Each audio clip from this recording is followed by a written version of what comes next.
Buongiorno, ben ritrovati. Siamo in diretta come ogni giorno fino alle 14:30 e parleremo dell'aumento dei casi Covid nelle ultime settimane, un aumento che comincia davvero a preoccupare. Solo nella notte 370 casi in più rispetto quindi a ieri sera nel Veneto. Poi leggeremo insieme il report regionale di questa mattina, parleremo anche della paventata notizia di un lockdown possibile nel mese di dicembre, annuncio che aveva dato il professor Crisanti ieri e che ovviamente ha fatto scoppiare parecchie polemiche e soprattutto paura tra commercianti, ristoratori ed esercenti.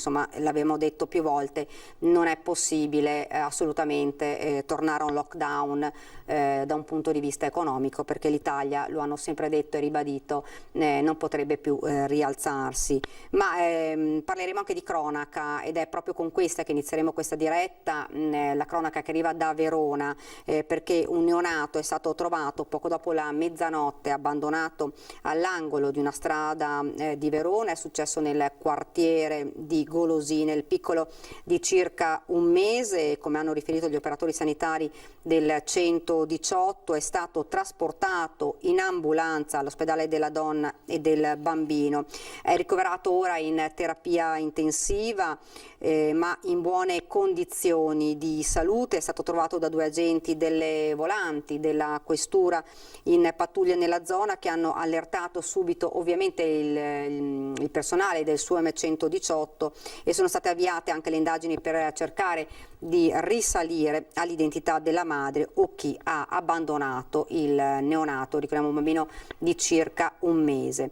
E poi la notizia che arriva dalla regione Calabria, perché è scomparsa la presidentessa della regione Calabria, Giole Santelli, e lo stesso governatore del Veneto, Luca Zaia, oggi ha mandato ha messo su Facebook un ricordo della presidentessa, dicendo: Iole era energia, determinazione, amore per la sua terra, che amministrava con passione. Ci mancherà. Un abbraccio ai suoi familiari e alle persone a lei care. Quindi una notizia triste che arriva dalla regione Calabria. Siamo in attesa anche oggi dell'avvio del primo consiglio regionale, che partirà intorno alle 13. Poi ci collegheremo ovviamente con la nostra Ilaria Marchiori, che si trova lì a Venezia, per vedere la prima seduta e i primi consiglieri regionali eletti, e quindi sentiremo le prime parole anche del presidente Zaia. E ci colleghiamo invece ora per parlare proprio invece di quello che avevamo detto prima, di quello che sta accadendo invece a livello di contagi, e un po' della paura che sta aumentando per questo motivo, e di queste parole del professor Crisanti quando ha detto potrebbe esserci un nuovo lockdown a dicembre. Ne parliamo insieme a Nicola Rossi, che abbiamo al telefono, il presidente di Confesercenti Padova. Buongiorno. Buongiorno. Buongiorno. Buongiorno. Dunque, ieri parole del professor Crisanti che hanno fatto un po' tremare la gente, un paventato nuovo lockdown a dicembre. Ne abbiamo parlato più volte, l'Italia non potrebbe permettersi un altro lockdown. Sì, un altro lockdown sarebbe mortale per l'Italia. È un problema grosso, perché c'è un aspetto sanitario importante da un lato. Parliamo di una seconda ondata che ora comincia a essere un po' evidente, però io faccio notare una banalità, se vogliamo, che ieri sono stati processati 150.000 tamponi e i 7.500 positivi corrispondono al 5% dei tamponi, per cui come numero 5% sicuramente è un numero che deve far stare in allerta. Meglio fosse stato 3%, 4%, siamo tutti d'accordo, però da qui a un lockdown teniamo conto che quei numeri, 6-7 mila contagiati, li avevamo a marzo scorso con 30.000 tamponi, 25.000 tamponi. Ecco perché dico, tutto sommato, magari stringendo un po' di più l'aspetto di prevenzione, stando attenti a tutta una serie di situazioni, per esempio l'idea di una formazione a distanza per gli studenti dell'ultimo anno o degli ultimi anni può essere interessante, soprattutto perché va ad agire sul trasporto pubblico, decongestiona e crea meno contatti vicini. Insomma, io penso che dobbiamo cercare di gestire la cosa. Ecco, naturalmente finché i numeri lo consentono, perché poi certo. a un certo punto chiaramente qui paghiamo, secondo me paghiamo uno scotto estivo. Secondo lei dovevano essere fatte, mi scusi, secondo lei doveva essere fatto qualcosa di più quest'estate? Assolutamente, i liberi tutti che abbiamo avuto dal governo, secondo me forse non era il momento opportuno, eravamo i migliori al mondo. Eravamo quelli che avevano ottenuto dei grandi risultati grazie al sacrificio di tutta la nazione, al sacrificio degli imprenditori che hanno, l'economia ha perso valanghe di miliardi. Siamo arrivati a un punto di discreto, buono, con un numero di contagi veramente modesto. Aprire in quel modo forse non era il caso e soprattutto non controllare chi rientrava dall'estero da quelle zone che erano in grave difficoltà. Senta, e questo nuovo DPCM, secondo lei basterà per evitare o per evitare qualsiasi altro provvedimento che potrebbe creare poi non poche difficoltà agli esercenti, ma ai ristoratori, a tutti, ai commercianti?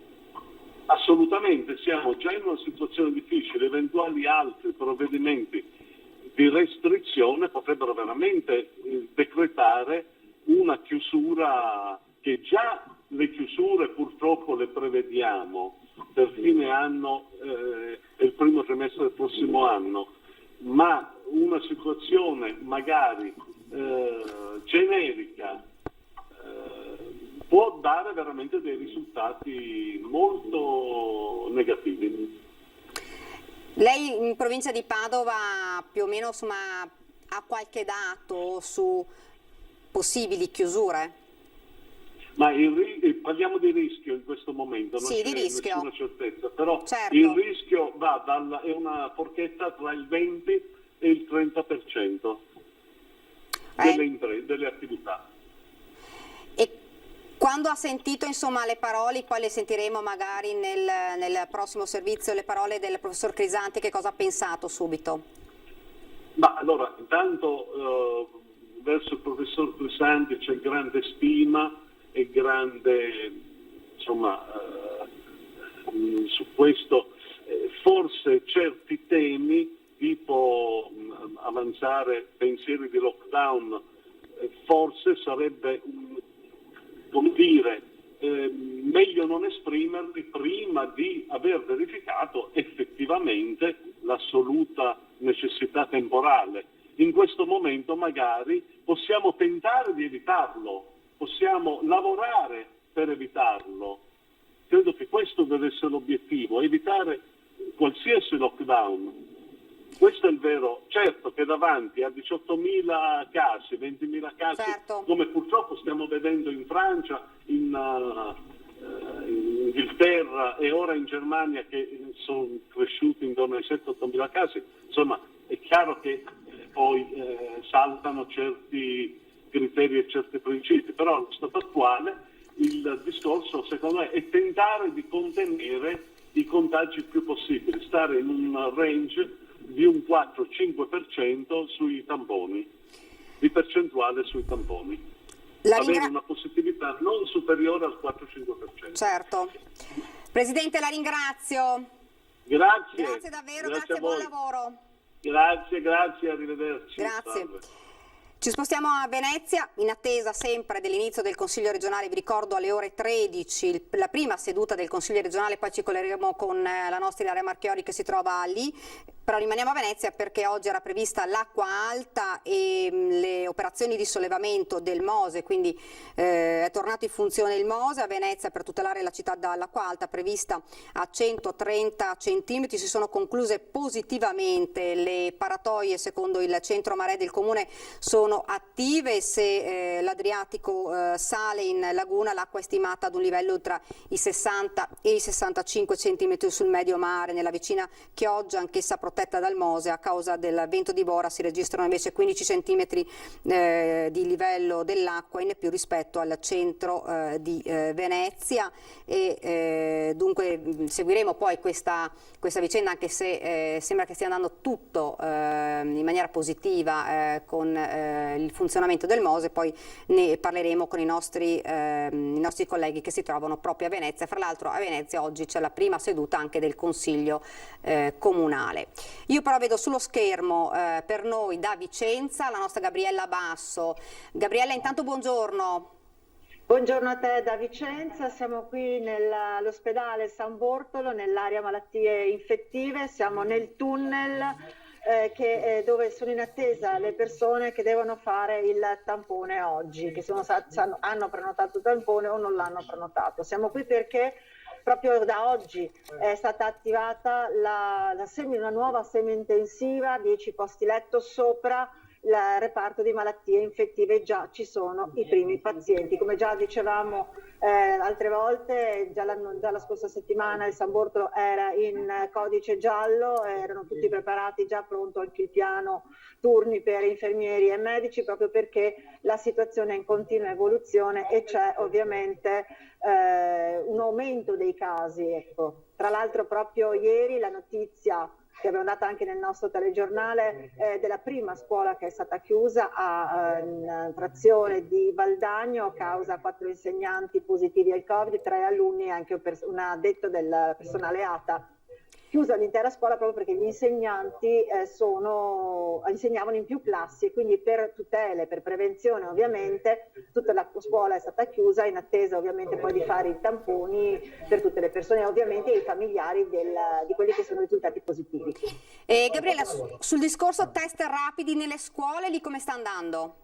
Allora, i test rapidi nelle scuole vengono effettuati già da diverso tempo, nel senso che c'è proprio un'equipe scuola dei medici dell'ospedale San Bortolo di Vicenza che va direttamente nelle scuole a fare i tamponi ai ragazzi, diciamo quelli che sono vicini a eventuali positivi, in modo che possano poi continuare le lezioni se risultano negativi ovviamente. Quindi è veramente un tour de force, quello fatto anche dal SISP, il Servizio di Sanità e Igiene Pubblica, che regolarmente appunto monitora la situazione, invia il personale nelle scuole dalle medie alle superiori. La materna è un caso a parte perché proprio in caso delle materne viene chiusa la classe perché sono bambini piccoli, il contatto è molto più dinamico, possiamo definirlo così. Abbiamo registrato invece in altre province insomma, che alcuni genitori non hanno voluto firmare l'autorizzazione per effettuare i test rapidi. Lì nella provincia di Vicenza c'è stato qualche caso? Guarda, devo dire che nella provincia di Vicenza non si è verificato niente di tutto ciò, anzi la massima disponibilità da parte dei genitori. Già preventivamente le scuole hanno chiesto ai genitori appunto questa autorizzazione, per cui arrivano direttamente queste equip, fanno i test e tra virgolette liberano immediatamente i soggetti, sia appunto i ragazzi che anche i familiari, insomma, o addirittura se sono più persone vengono fatti anche nelle palestre, come è successo tempo fa a una scuola di Noventa Vicentina. Insomma, tra l'altro la cosa interessante è che mentre l'Ovest Vicentino è particolarmente colpito in questi momenti dei contagi positivi del Covid, il Basso Vicentino sembra essere, almeno alcuni comuni del Basso Vicentino sembrano essere Covid free, tipo Noventa Vicentina, tipo Campiglia dei Berici, piuttosto che Orgiano, piuttosto che Lonigo. Ti faccio anche un'ultima... Agugliaro, scusate, ho sbagliato, non Orgiano ma Agugliaro intendevo. Ecco, ti faccio anche un'ultima domanda. Si è parlato ieri, dopo le parole del professor Crisanti, di questo possibile lockdown, di scongiurare insomma un possibile lockdown a dicembre.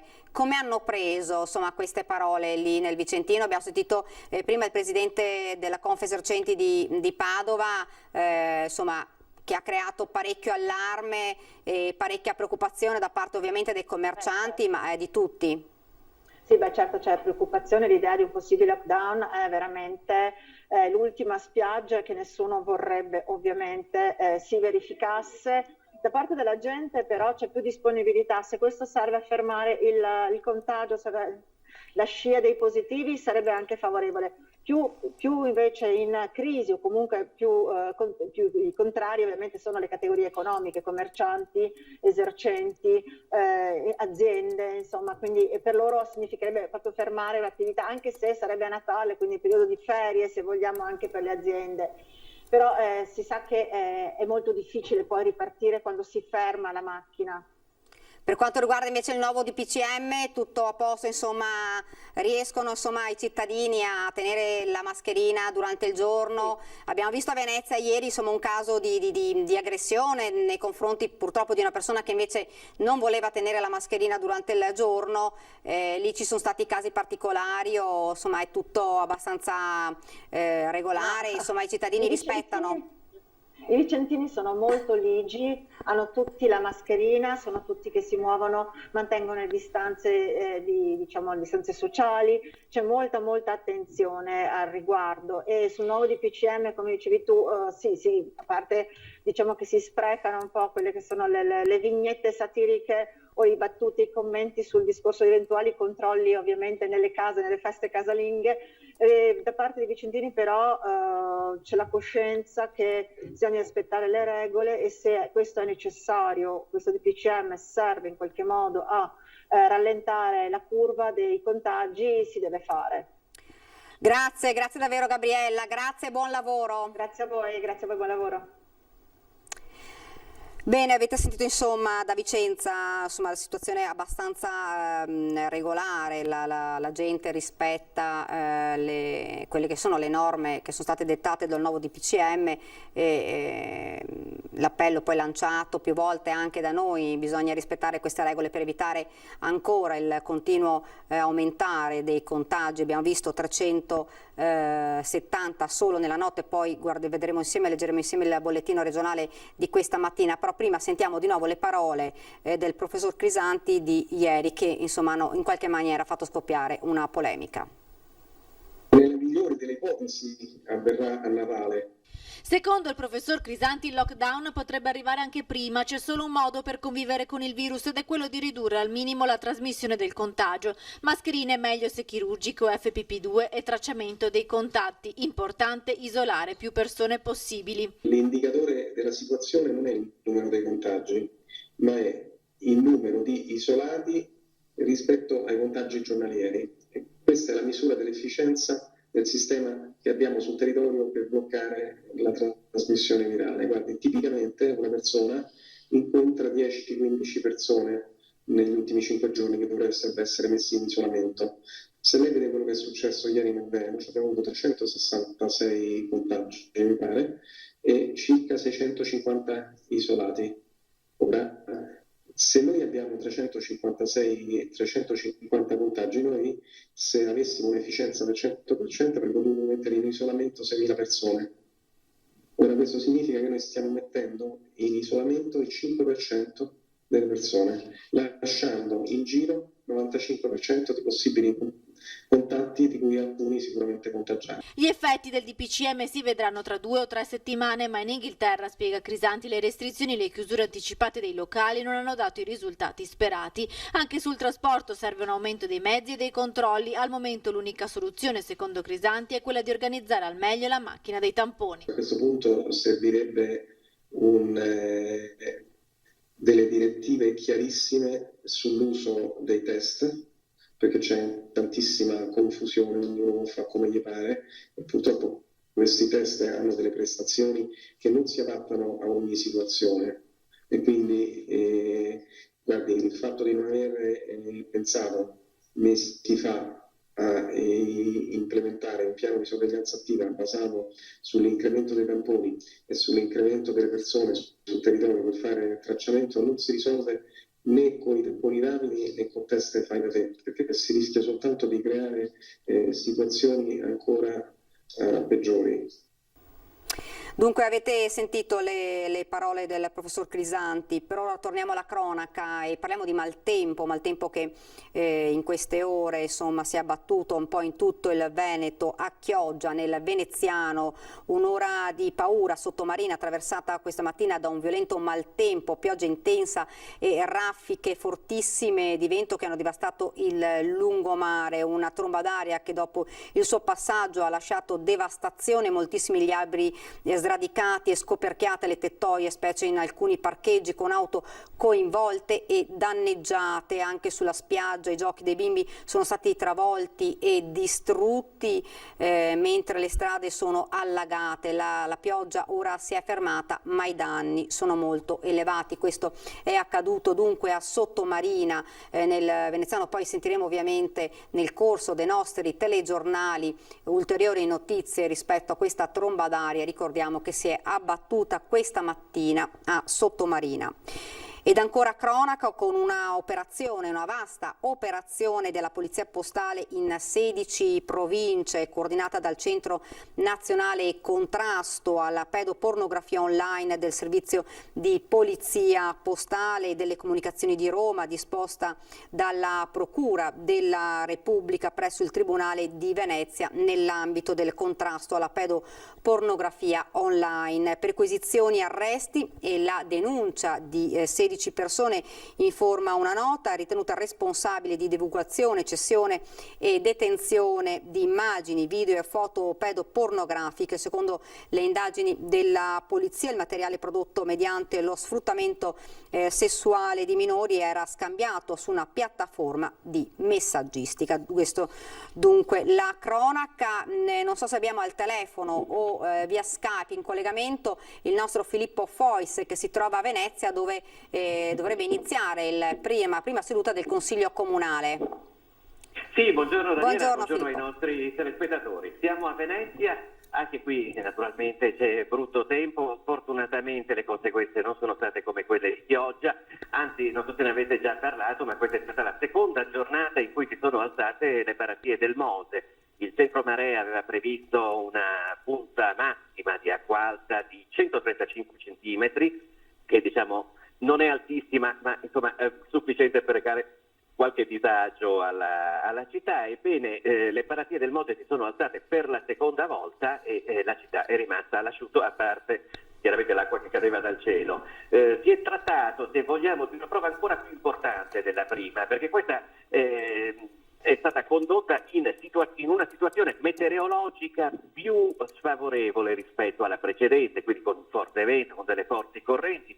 Il Mose, dobbiamo dirlo, fortunatamente ha superato anche questo secondo esame e Venezia per la seconda volta è rimasta senza acqua alta, così come era previsto. Per quello che riguarda il Consiglio Comunale, è il primo Consiglio Comunale dopo le elezioni che hanno riconfermato Luigi Brugnaro al sindaco di Venezia.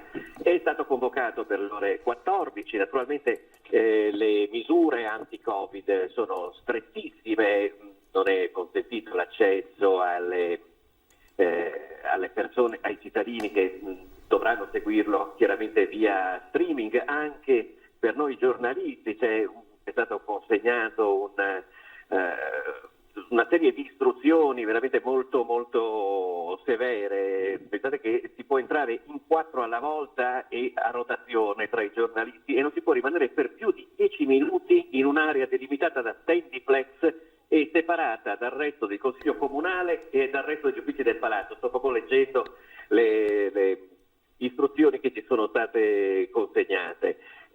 Dicevo, per quello che riguarda politicamente questa prima seduta, in nome dei consiglieri che comporranno la nuova giunta, è stato reso noto da tempo, una delle prime cose che verrà fatto dal Consiglio è eleggere anzi il nuovo Presidente del Consiglio, e da questo punto di vista perché si vada verso la riconferma di Ermelinda Damiano, che aveva ricoperto questa carica anche nei 5 anni precedenti, che avevano sempre visto Luigi Brugnaro Brugnaro alla guida della città.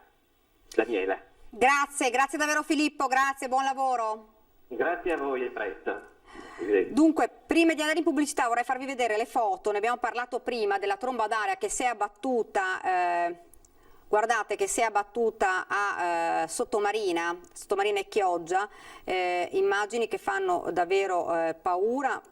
Guardate, se riuscite a vedere quelle immagini, le strade allagate, le macchine danneggiate, l'avevamo detto prima nella notizia, una tromba d'aria che si è abbattuta questa mattina e che ha distrutto macchine, alberi sradicati. Poi ovviamente ne parleremo nel corso dei nostri telegiornali questa sera. Ed ora io do la pubblicità, ci troviamo fra qualche minuto qui in studio.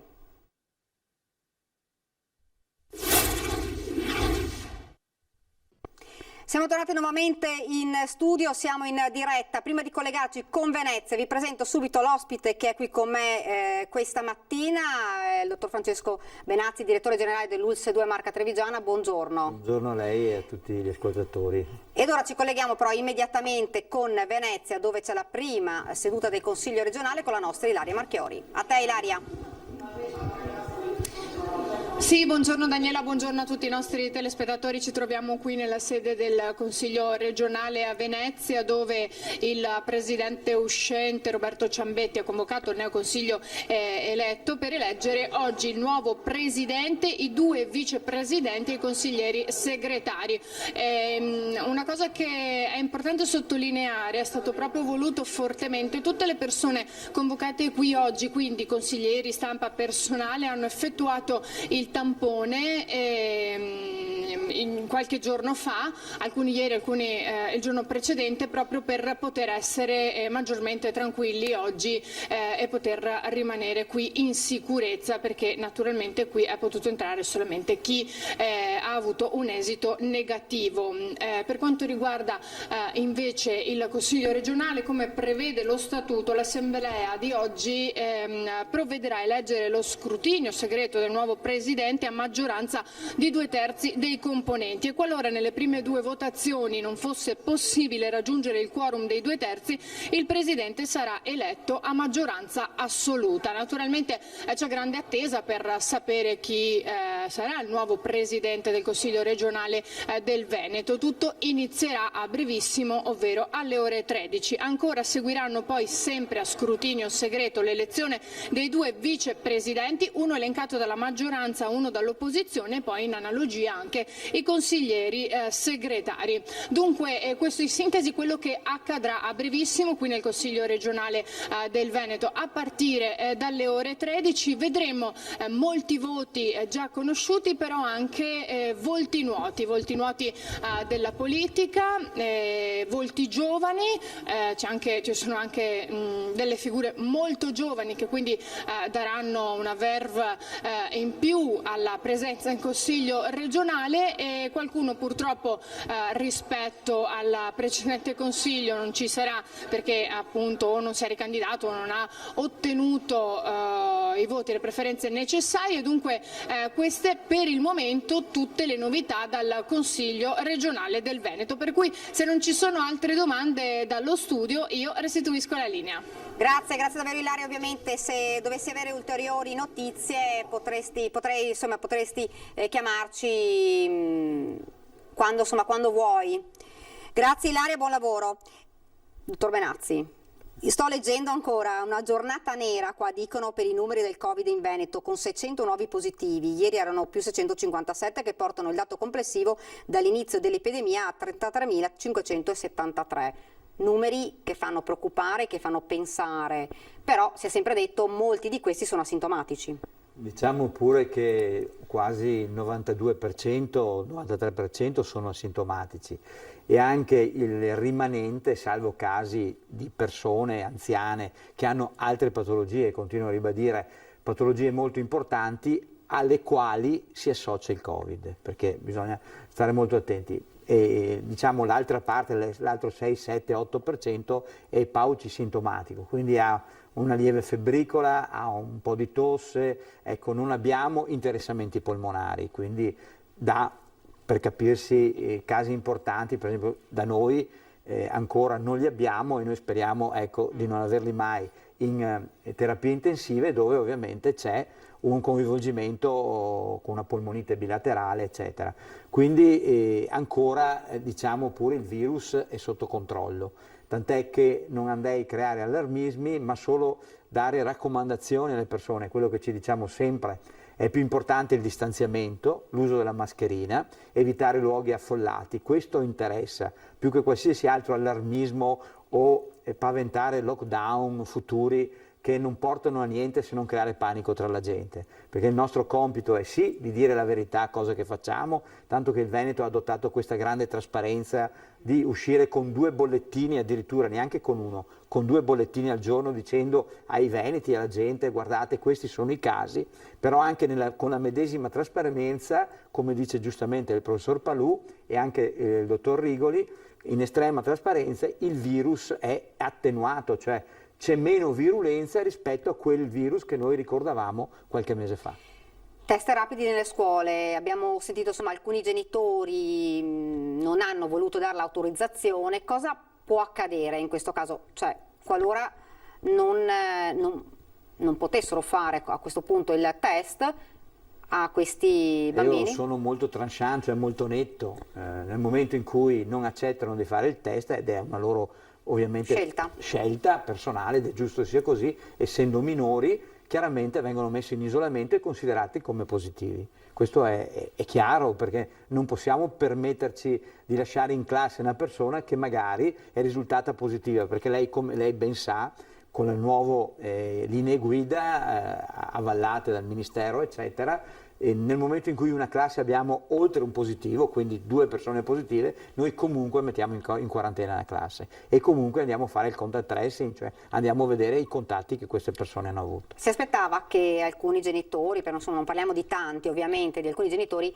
non accettassero non me lo di far aspettavo, effettuare? perché ci sono, è vero, nella nostra provincia, in particolare nell'area di Castelfranco, nell'area della Solano, abbiamo causa un medico che ha fatto scuola, il dottor Gava, nome e cognome, che ovviamente ha sempre, come dire, incitato alla non vaccinazione. Ma speravo che comunque per queste persone il tampone non fosse considerato una vaccinazione, visto che è preventivo e non è che andiamo a iniettare qualcosa nel corpo dell'individuo, andiamo solo a fare un lieve tampone all'interno del naso, ecco, e addirittura adesso nel vestibolo nasale, quindi all'inizio del naso, per cui non c'è un'invasione esterna importante, non c'è, e quindi è veramente, io speravo che questi non si opponessero evidentemente al tampone. Lo fanno. Quindi il rischio, mi scusi, è proprio che alcuni studenti, insomma bambini, studenti, alunni possano rimanere a casa, debbano rimanere a casa per la quarantena normale. Assolutamente sì, ci dispiace, ma ovviamente noi siamo obbligati a garantire gli altri, non solo il soggetto ma anche gli altri, quindi la sanità pubblica prevede che ci sia una garanzia da parte di tutta la comunità, per cui assolutamente sì, stanno a casa. Ecco, si parla anche di troppe quarantene, cariche basse, in realtà insomma anche quando c'è la carica bassa si mette comunque in quarantena. Si può evitare secondo lei questo problema? So che il dottor Rigoli con lo Spallanzani hanno lavorato molto su questo particolare settore. Io le dico, non sono un tecnico e quindi non mi esprimo, so solo che effettivamente abbiamo visto, ed è comprovato perché sono stati testati tantissime persone che risultavano positive, cosiddetto con alto CT, quindi a bassa carica virale, che effettivamente non trasmettevano il virus, a differenza di qualche parassitologo, professore universitario, che dice che invece trasmettono il virus stesso. I nostri hanno comprovato che questo non avviene. È chiaro che tutto questo percorso deve essere avvalorato, deve essere certificato dall'Istituto Superiore di Sanità.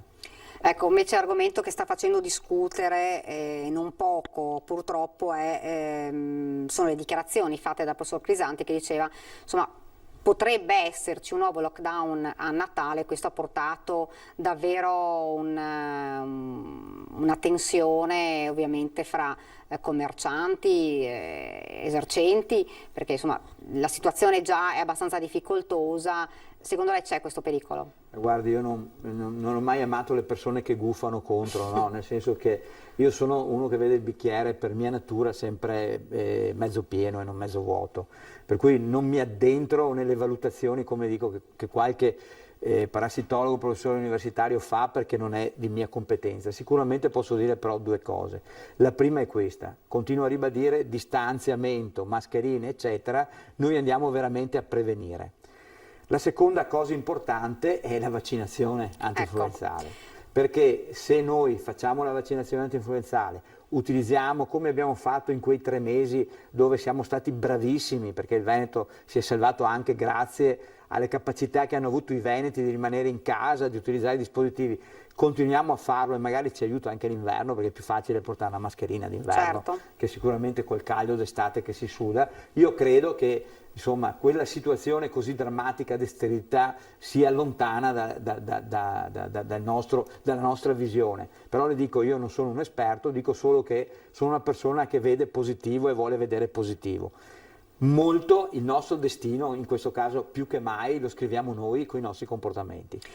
Ecco, noi insomma dobbiamo dirlo, lunedì sono partite le vaccinazioni antinfluenzali, i medici di base hanno cominciato a effettuare questi vaccini, molti dicono speriamo che arrivino anche in farmacia, perché insomma la gente sembra ci sia un'alta richiesta di vaccini rispetto ovviamente all'anno scorso, quindi insomma dovrebbero arrivare ormai. Guardi, noi come ULSS abbiamo richiesto, in accordo con l'azienda Zero, 208.000 vaccini, di cui 140.000 sono FLUAD, cioè quelli per le persone anziane, per immunizzare le persone anziane di sottotipi A e B della H1N1, H3N2, e che faremo insieme noi la parte restante, ma la coda nel momento in cui i medici di famiglia non riescono a contattare tutti, ma stanno facendo, e ringrazio i medici di famiglia e i pediatri di libera scelta, grazie al lavoro fatto dalle amministrazioni comunali, che hanno messo a disposizione degli spazi, perché ovviamente i medici di famiglia nei loro ambulatori, per le code, per il discorso della sanificazione, certo, eccetera, non sarebbero riusciti a fare. Quindi un grande lavoro che stanno già facendo, che sono partiti dal 12-13 di ottobre, che stanno facendo, che finirà il 30 di ottobre. Noi dal 30 di ottobre come ULSS faremo 3 grandi appuntamenti in 3 posti diversi, in 3 aree diverse, 3-4 aree diverse, dove andremo a fare gli over 60 fino a 64 anni. Faremo anche i bambini negli ambulatori e poi so che l'assessore Lanzarin si sta impegnando con Stato, Regioni e con il Ministero per portare a casa le vaccinazioni, quindi anche per le farmacie, i vaccini anche per le farmacie, in modo tale ovviamente... Come tempistica si sa quando potrebbero arrivare insomma in farmacia? Sì, noi prevediamo fine di ottobre, primi di novembre, anche perché far arrivare il FLUAD, che è quello per gli anziani, ma anche il Vaxigrip, che è quello che si usa per le persone che non hanno patologie, cioè che, voglio dire, che sono persone normali che hanno altro tipo di patologie, che non sono anziani. Il Vaxigrip di solito viene utilizzato di più, anche questo va a proteggere ovviamente per tipo A e tipo B e sottogruppi, per cui credo che per i primi novembre il vaccino sicuramente arriverà e potremo fornire anche qui i cittadini, come fanno sempre le farmacie, che ovviamente non sono né nelle categorie di rischio né sono over 60. Ecco, vogliamo anche ricordare l'importanza del vaccino antinfluenzale. Molti dicono ma lo facciamo, non lo facciamo, in realtà non copre il Covid, quindi qualcuno dice ma perché farlo? Beh, allora, lo facciamo intanto perché non ci sono rischi di nessun tipo. Di solito anche si chiede che uno non sia allergico ovviamente all'albumina, alle proteine di pollo, queste cose qua, ma allergico significa avere evidentemente allergie importanti.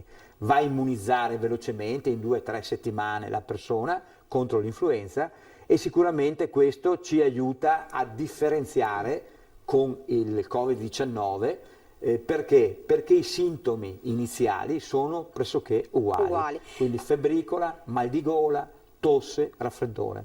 Ecco, c'è il rischio effettivamente che ci sia poi una corsa al pronto soccorso o dai medici, proprio perché appena inizia l'influenza si scambiano poi i sintomi, per cui il rischio è anche questo. Assolutamente sì, guardi, il problema di fondo è questo: nel momento in cui inizia il periodo invernale, e quindi diciamo da novembre in poi, sicuramente il rischio è che che il medico di famiglia si trovi in una condizione di dire: Francesco Benazzi ha mal di gola 37,7, 37,8, comincia ad avere anche un po' di tosse o di irritazione, che il mal di gola magari è nel retrofaringe con la muco e quindi c'è anche la tosse. Associando questi 3 sintomi, la prima domanda è: ma lei ha fatto la vaccinazione antinfluenzale, soprattutto se è una persona anziana?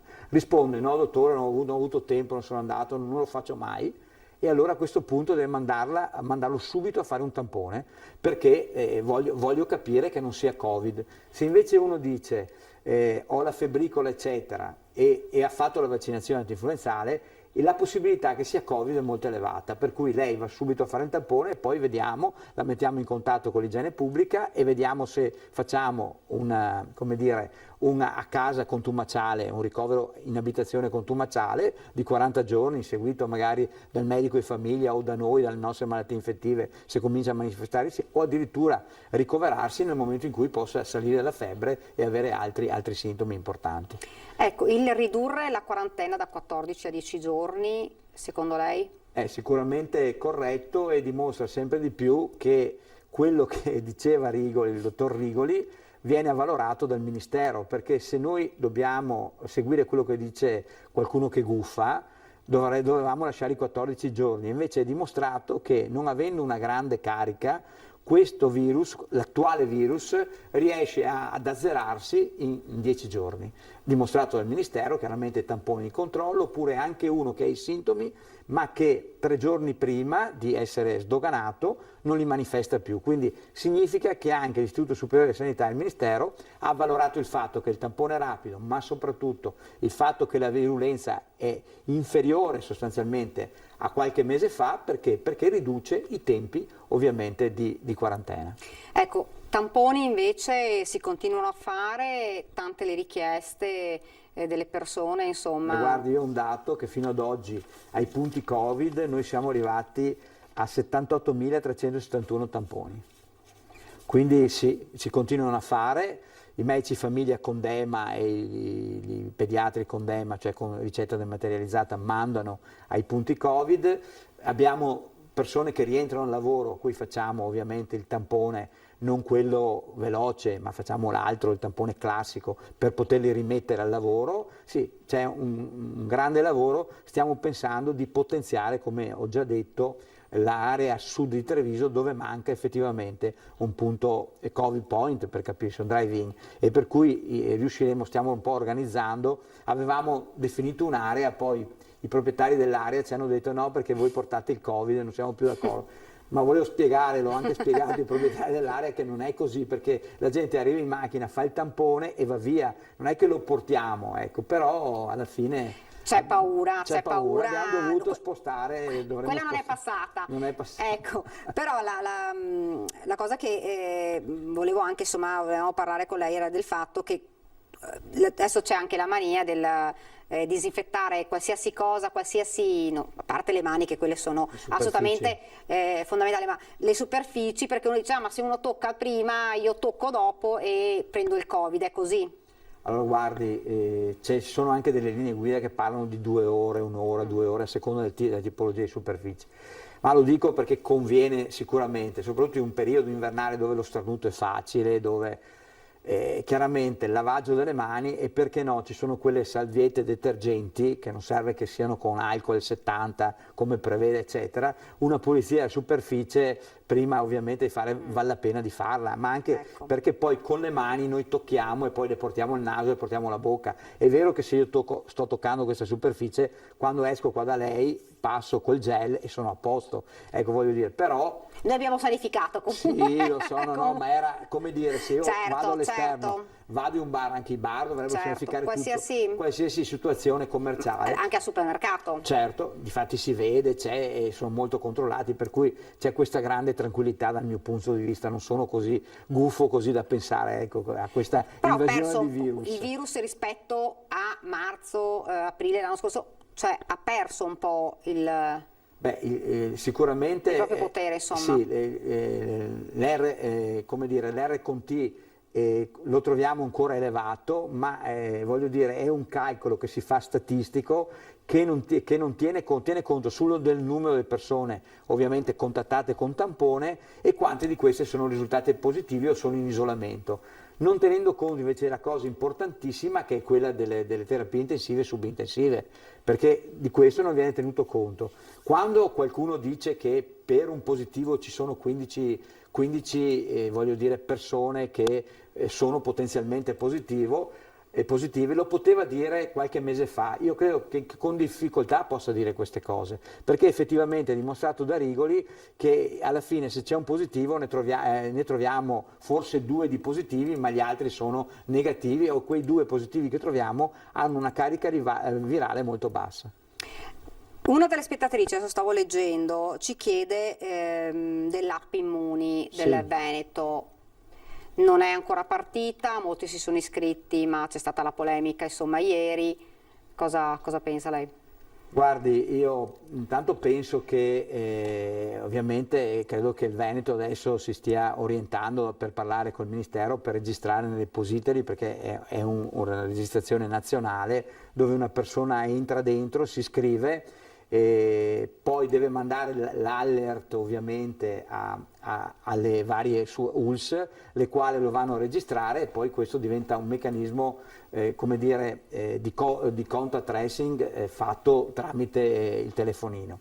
È anche vero però che siccome non è obbligatorio, tanti comunque non lo andranno a mettere nel cellulare, per cui anche se dovesse essere che, come ci auguriamo che adesso parta questo app Immuni, poi la gente si iscrive, potenzialmente non è quello che ci garantisce comunque, ecco, come dire, la determinazione di essere distanti da chi è positivo, cioè chi è potenzialmente positivo.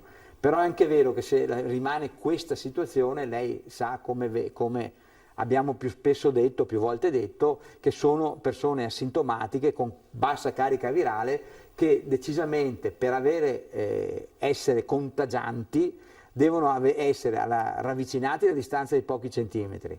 Dovremmo essere noi senza mascherina, certo. Per cui voglio dire, se noi manteniamo veramente queste poche regole che abbiamo mantenuto nei mesi scorsi, mascherina, igienizzazione delle mani e distanza di 1 metro, io credo che problemi di nessun tipo potremmo avere. Prova ne sia che i nostri operatori che hanno lavorato, e anche quelli delle case di riposo che hanno lavorato, passata questa cultura, non hanno più contratto niente.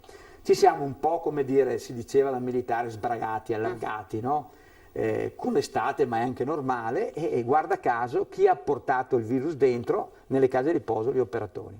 Non i familiari, gli operatori. Perché? Perché giustamente sono giovani, hanno allentato ovviamente l'accortezza di mettere la mascherina, di stare attenti nei luoghi affollati, e questo è successo. Oggi stiamo sempre più mandando questo messaggio: attenzione, attenzione, attenzione. Io sono anche convinto che la coscienza e l'etica di questi professionisti farà in modo che questo non succeda più. Ecco, si è parlato di scuola, del fatto insomma dei test rapidi, del fatto che io leggo anche dall'ANSA che ci sono in Italia 5.793 studenti contagiati e 1.020 docenti, parliamo un dato a livello ovviamente nazionale. Il problema grosso, ecco il dato trevigiano, ecco, visto che ce l'ha il dato trevigiano. Allora noi nel corso diciamo dei 14 giorni, che adesso diventano 10 per fortuna, dei 14 giorni di quarantena, noi avevamo 120 ragazzi attualmente in quarantena e 76 insegnanti. Ok. Di questi 120 ragazzi non ne abbiamo uno, ecco, che sostanzialmente abbia sintomi tali da pensare a rischio per lui, cioè o per i familiari. Tant'è che tutti questi, passata la quarantena, faranno il tampone, saranno ovviamente negativi e ritorneranno come quelli prima di loro, perché noi siamo partiti dal 14 settembre, dal 14 settembre ne avevamo altri 78, i 78 si sono tutti negativizzati. Stessa cosa vale per gli insegnanti, quindi voglio far capire che è giusto andare nelle scuole, per evitare chiaramente il lockdown delle scuole. Certo. E in secondo luogo perché con questo tipo di screening ci rendiamo sempre più conto che effettivamente il virus non è così malefico come lo era prima. Lo può essere con le persone anziane, certo, che hanno tante patologie. Quindi, o persone con patologie. Esatto, i bambini, i ragazzi devono evitare di andare dai nonni, se vanno dai nonni usano la mascherina del nonno e usano la mascherina loro. Questo è determinante per evitare che i nonni possano star male. Invece mi preoccupa, glielo dico con molta forza, mi preoccupa il fatto purtroppo del calcio, cioè degli sport amatoriali, perché stiamo sempre di più, io ho fatto sport anch'io, vivendo positività in quel mondo, cioè il mondo del calcio dilettantistico, delle società sportive, eccetera. Là effettivamente un pensiero va a quel mondo, perché voglio dire, la scuola serve, le attività produttive servono, quel mondo serve che i giovani è giusto che facciano sport, ma magari a rallentare un attimo forse non farebbe male. Ecco, lei ha parlato dello sport, ma un altro dei problemi sono i trasporti, e questo penso che sia stato detto e anche insomma fatto vedere anche dalle nostre immagini, trasporti pubblici, studenti che purtroppo insomma si accalcano nei bus, questo è sicuramente uno dei problemi più grossi, più che andare insomma a scuola in realtà. Certo, indubbio, perché a scuola mantengono le distanze, è tutto decodificato e gli insegnanti hanno l'obbligo e anche il peso di dover garantire questo tipo di distanziamento e l'utilizzo della mascherina. Ma guardi, io però parto da questo presupposto. Il contagio, si dice, è chiaro che siamo tutti un po', come dire, stiamo tutti imparando, no? Certo. Circa da 15 a 30 minuti di esposizione, ok, ma se io uso la mascherina e il mio compagno di scuola che sale in autobus usa la mascherina, il rischio del contagio è molto limitato. Certo. Mi preoccupa di più lo spogliatoio dei calciatori, dove quando uno va in uno spogliatoio si fa la doccia, poi resta a scherzare, perché abbiamo fatto tutti sport, ecco, scherzare con i compagni, eccetera, eccetera. La mascherina, se faccio la doccia e sto in spogliatoio, non la uso. Secondo me il rischio è 10 volte tanto rispetto a quello dell'autobus. Secondo lei, abbiamo ricevuto anche diverse chiamate, si sarebbe potuto fare di più quest'estate, magari chiedendo insomma, come per ora, di mettere mascherine anche all'esterno e non arrivare magari proprio adesso quando sono aumentati i contagi in maniera così consistente, a parte il fatto che sono stati fatti anche parecchi tamponi. Guardi, intanto la voglia di libertà che tutti avevamo ci faceva pensare che potevamo stare un po' meglio anche col caldo che c'era senza usare la mascherina, quindi io non sto a colpevolizzare nessuno, anche perché si erano stati fatti tanti sacrifici prima. Per cui voglio dire, c'è stato questo, ma non voglio essere neanche come colui che, e continuo a ribadire, mi riferisco sempre a qualche parassitologo / virologo che dice che dovevamo pensarci prima, dovevamo chiudere prima, eccetera, eccetera. Guardi, io credo che nessuno, e quando dico nessuno, aveva la sfera di cristallo per capire queste cose, anche perché questo virus ci ha dimostrato di comportarsi come vuole lui, cioè non possiamo decodificarlo, è difficile, è tremendamente difficile, per cui c'è stato un periodo estivo dove qualcuno, un po' i gruppi, la gente si è anche un po' divertita ed era giusto farlo. Oggi più che mai credo che sia importante, perché vogliamo evitare lockdown locali, che ognuno utilizzi le misure che devono essere utilizzate in questo periodo: mascherina, distanza, niente affollamenti e lavaggio delle mani continuo, anche col sapone se non abbiamo il gel, basta lavarsi le mani. Prima di dare la pubblicità, anche perché fra qualche minuto dovrebbe iniziare anche la prima seduta, ve lo ricordo, del Consiglio regionale, poi seguiremo l'inizio proprio della prima seduta del Consiglio. Ricordiamo, è partita la campagna vaccinale per l'influenza, importante in questo momento, più quasi dell'anno scorso, di quest'anno, è importante vaccinarsi. Assolutamente sì, è importante, perché, come dire, soprattutto per le persone a rischio, le persone anziane, ci salva la vita.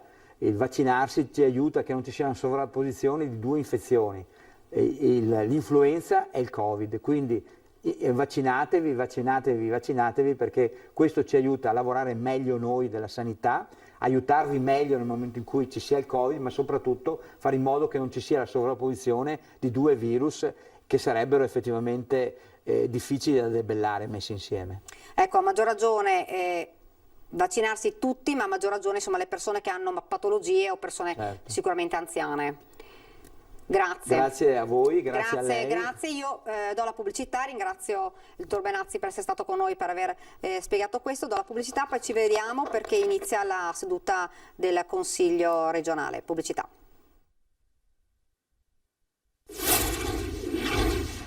Abbiamo fino alle... Siamo tornati nuovamente in diretta, vi presento subito il mio ospite, che qui con me Stefano Marcone, sindaco di Castelfranco e presidente della provincia. Buongiorno. Buongiorno a lei e buongiorno a tutti i telespettatori.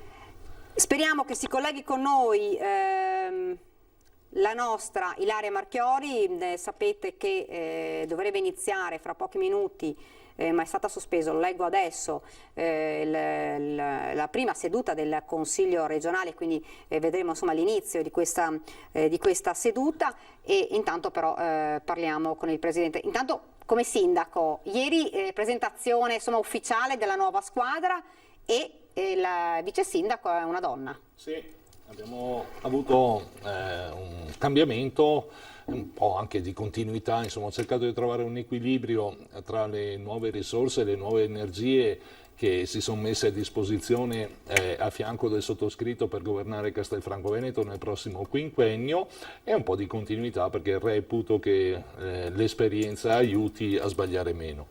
La figura del vice sindaco è ricaduta in Marica Galante, che ha già fatto un mandato da assessore ed ha ottenuto il miglior risultato in termini di preferenze rispetto a tutti gli altri candidati di Castelfranco Veneto, e quindi reputo che sia giusto ascoltare il messaggio che hanno dato i cittadini.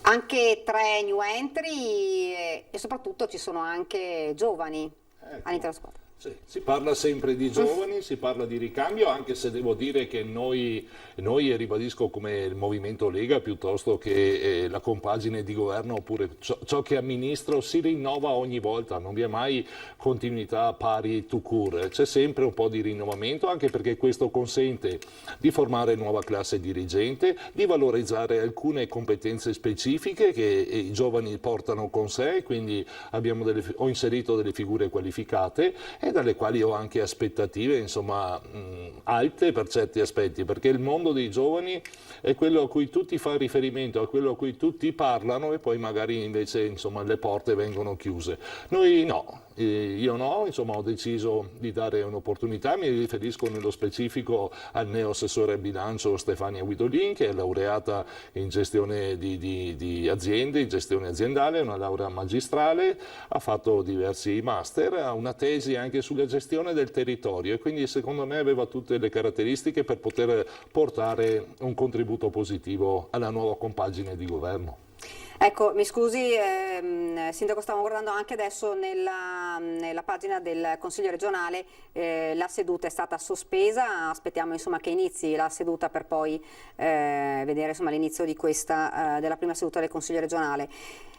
Parliamo invece di Covid, aumento dei casi, si parla del problema continuo dei trasporti pubblici, dicono il problema non è tanto la scuola, le entrate in classe, perché insomma vengono mantenute le distanze di sicurezza, ma il problema sono i trasporti, in alcune fasce orarie, non sempre, ma c'è davvero un...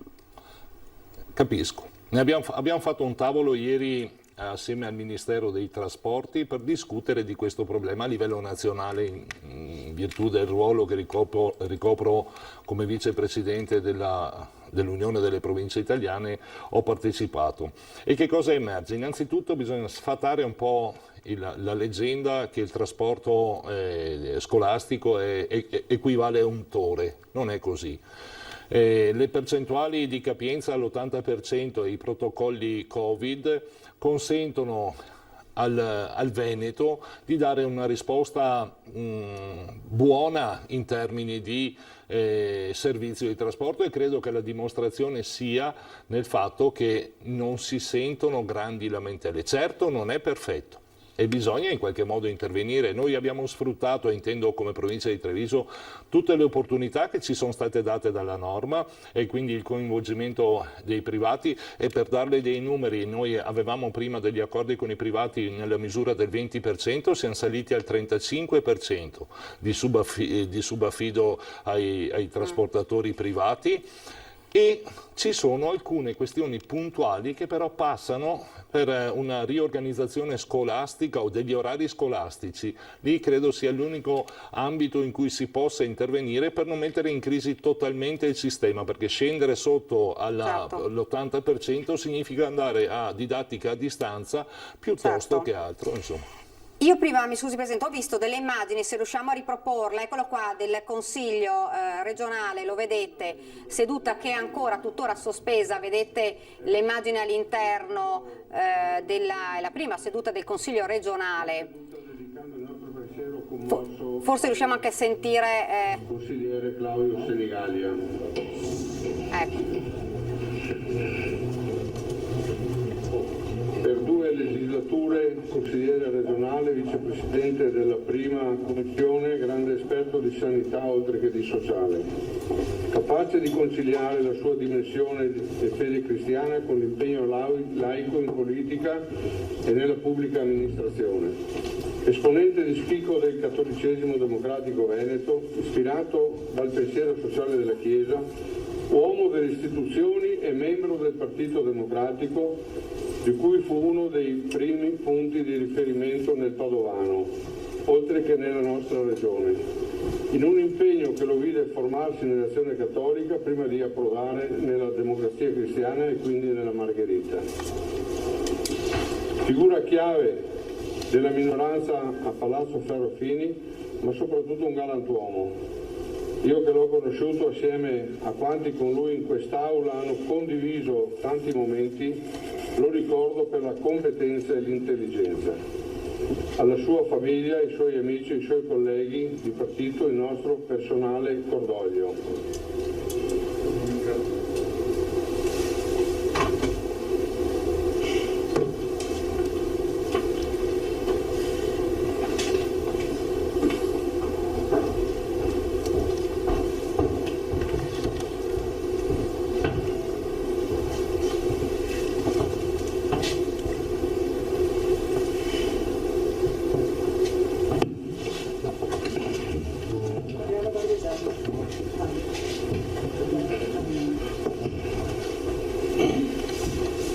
Diamo inizio alla prima seduta della 11ª legislatura del Consiglio regionale del Veneto. Ai sensi dell'articolo 3, comma 3 del regolamento consiliare, comunico la composizione del Consiglio regionale a seguito della proclamazione effettuata dal competente ufficio elettorale, come da verbale della Corte d'Appello del giorno 6 ottobre 2020, rettificato con i verbali del 9 e del 12 ottobre 2020. Presidente eletto dottor Luca Zaia. Arturo Lorenzoni. Dunque, bene, avete sentito l'inizio, il ricordo di Senigallia, l'inizio della prima seduta del Consiglio regionale, e quindi insomma a parte poi ci ricollegheremo, sentiremo alcune fasi della seduta. Intanto torniamo, mi scusi Presidente, oggi è giornata insomma per Venezia, una giornata importante, primo consiglio comunale, primo consiglio regionale, poi oggi non so se ha visto causa maltempo anche il Mose che è tornato nuovamente in funzione, sembra che tutto fosse andato per il meglio. Dunque parlavamo dei trasporti, qualcuno dice non si può però aumentare il numero dei mezzi in quelle fasce orarie? Guardi, tutto ciò che era possibile reperire nel mercato del privato lo abbiamo fatto. E non si può aumentare i mezzi domani mattina, cioè l'acquisto di un autobus presuppone una programmazione e non ci sono autobus pronta consegna andare dal concessionario a prenderlo, quindi non è fattibile, è una strada che non si può percorrere. Ribadisco il potenziamento al massimo dell'utilizzo dei privati, e qui in provincia da noi è stato fatto, e anche nel territorio nazionale oggi credo che sia stata saturata l'offerta immediata che davano i privati a supporto del trasporto pubblico scolastico, e non se ne viene fuori, oppure l'unica è cercare di coinvolgere il Ministero dell'Istruzione perché si vada ad uno scaglionamento degli orari di ingresso piuttosto che d'uscita dai plessi scolastici, anche perché la criticità più grossa è rispetto a quando escono dalle scuole, certo, piuttosto che quando entrano. E quindi ieri il Ministero dei Trasporti ha raccolto queste indicazioni e da tutti coloro che hanno partecipato a questo tavolo emergevano queste indicazioni. Ci saranno delle consultazioni fra ministeri e speriamo ci diano degli indirizzi e delle linee guida da applicare che risolvano i problemi, ancorché, ribadisco, in provincia di Treviso la situazione non si può dire perfetta, ma non anche critica come in altre parti del paese. Senta, ieri il professor Crisanti ha detto, insomma, potrebbe, con i numeri che ci sono di aumento del Covid, potrebbe esserci un lockdown a dicembre. Questo ha scatenato ovviamente la paura, il terrore da parte ovviamente di commercianti, esercenti, insomma un lockdown non ce lo possiamo permettere. Che sia da scongiurare è fuori di dubbio, perché abbiamo visto quanto hanno patito il tessuto economico e sarebbe un peccato buttare al mare il lavoro che è stato fatto, che ha visto una ripresa anche di carattere economico al di sopra delle aspettative. Certo è che bisogna tenere in considerazione anche l'andamento della curva dei contagi e stiamo assistendo ad un'impennata che preoccupa e vediamo cosa succede negli altri paesi che ci circondano. Certo. Cominciamo ad assistere a lockdown parziali in Inghilterra piuttosto che in Spagna e quindi non è che si possa escludere. Mi sembrava di aver capito che l'ipotesi a cui faceva riferimento il dottor Crisanti era quella di fare comunque una sorta di lockdown, ancorché non ci fossero magari le condizioni per rallentare la curva del contagio, ma bisogna tener conto anche dell'attività economica, certo, dell'aspetto sociale del lockdown, perché abbiamo visto anche che problemi porta con sé il chiudere le persone in casa. Io penso che se si applicano pedissequamente le misure messe in pista si possa tornare a ridurla questa curva epidemiologica. Mi riferisco alla mascherina, per esempio, che talvolta magari può essere un po' fastidiosa da portare per certi aspetti, ma se pensiamo al beneficio che dà, credo sia un sacrificio che possiamo far tutti con forza, senza insomma lamentarsi più di tanto. Ecco, dicevano, a parte insomma le parole poi del professor Crisanti, anche che la prima cosa che potrebbe, insomma, un provvedimento che potrebbe essere plausibile era quello della scuola a rotazione, per evitare un po', ovviare al problema del trasporto e un po' insomma gli assembramenti poi comunque bene o male che si possono formare anche all'esterno delle scuole. Ieri, rispetto ai trasporti, una delle ipotesi a cui insomma abbiamo cercato di dare un contributo da tenere in considerazione è che si attivino e continuino ad essere attivi laddove ci sono i tavoli territoriali di rapporto tra il sistema scuola e il sistema degli enti locali, perché non vi è una situazione omogenea in tutto il paese. Lei pensi magari al sistema metropolitano che hanno a Roma piuttosto che a Milano, cosa non presente nel Veneto, e quindi applicare delle misure che diano delle risposte a quel tipo di sistema di trasporti e declinarle al nostro, corri il rischio di creare un danno laddove magari la cosa si possa governare in un modo diverso. Torno a ripetere che se lavorano bene i tavoli territoriali, si analizzano le criticità dei singoli plessi scolastici, è un lavoro che per certi aspetti è già stato fatto, è già in piedi, e quindi si potrebbe affinare, e con lo scaglionamento delle entrate e delle uscite delle scuole andiamo a risolvere, oppure potenzialmente diamo una risposta che migliora la prevenzione rispetto alla pandemia stessa. Non è semplice perché ci sono anche questioni di natura sindacale e quindi le trattative le stanno portando avanti. Andare a ridurre capienze oppure la percentuale di capienza, se si va sotto l'80%, il sistema Veneto non sarebbe in grado di sostenere il trasporto e si andrebbe gioco forza verso la didattica a distanza, cosa che porta con sé delle criticità rispetto ai ragazzi, insomma. Mi scusi Presidente, so se la regia riesce a rimandarci esatto, perfetto, le immagini della seduta del Consiglio regionale dove dovrebbe esserci il voto del Presidente del Consiglio, dovrebbe iniziare almeno.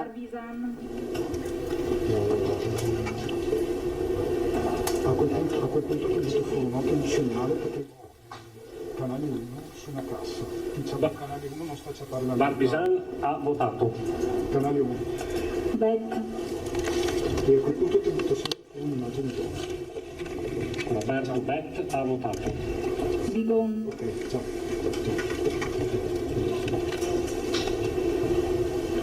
Anna Maria Bigon ha votato. Bisaglia.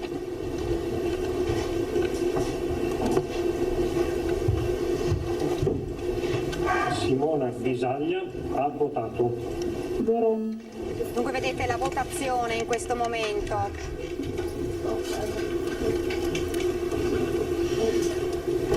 Fabrizio Boron ha votato.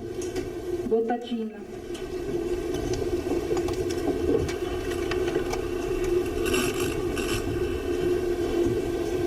Giampaolo Bottacin ha votato. Bozza.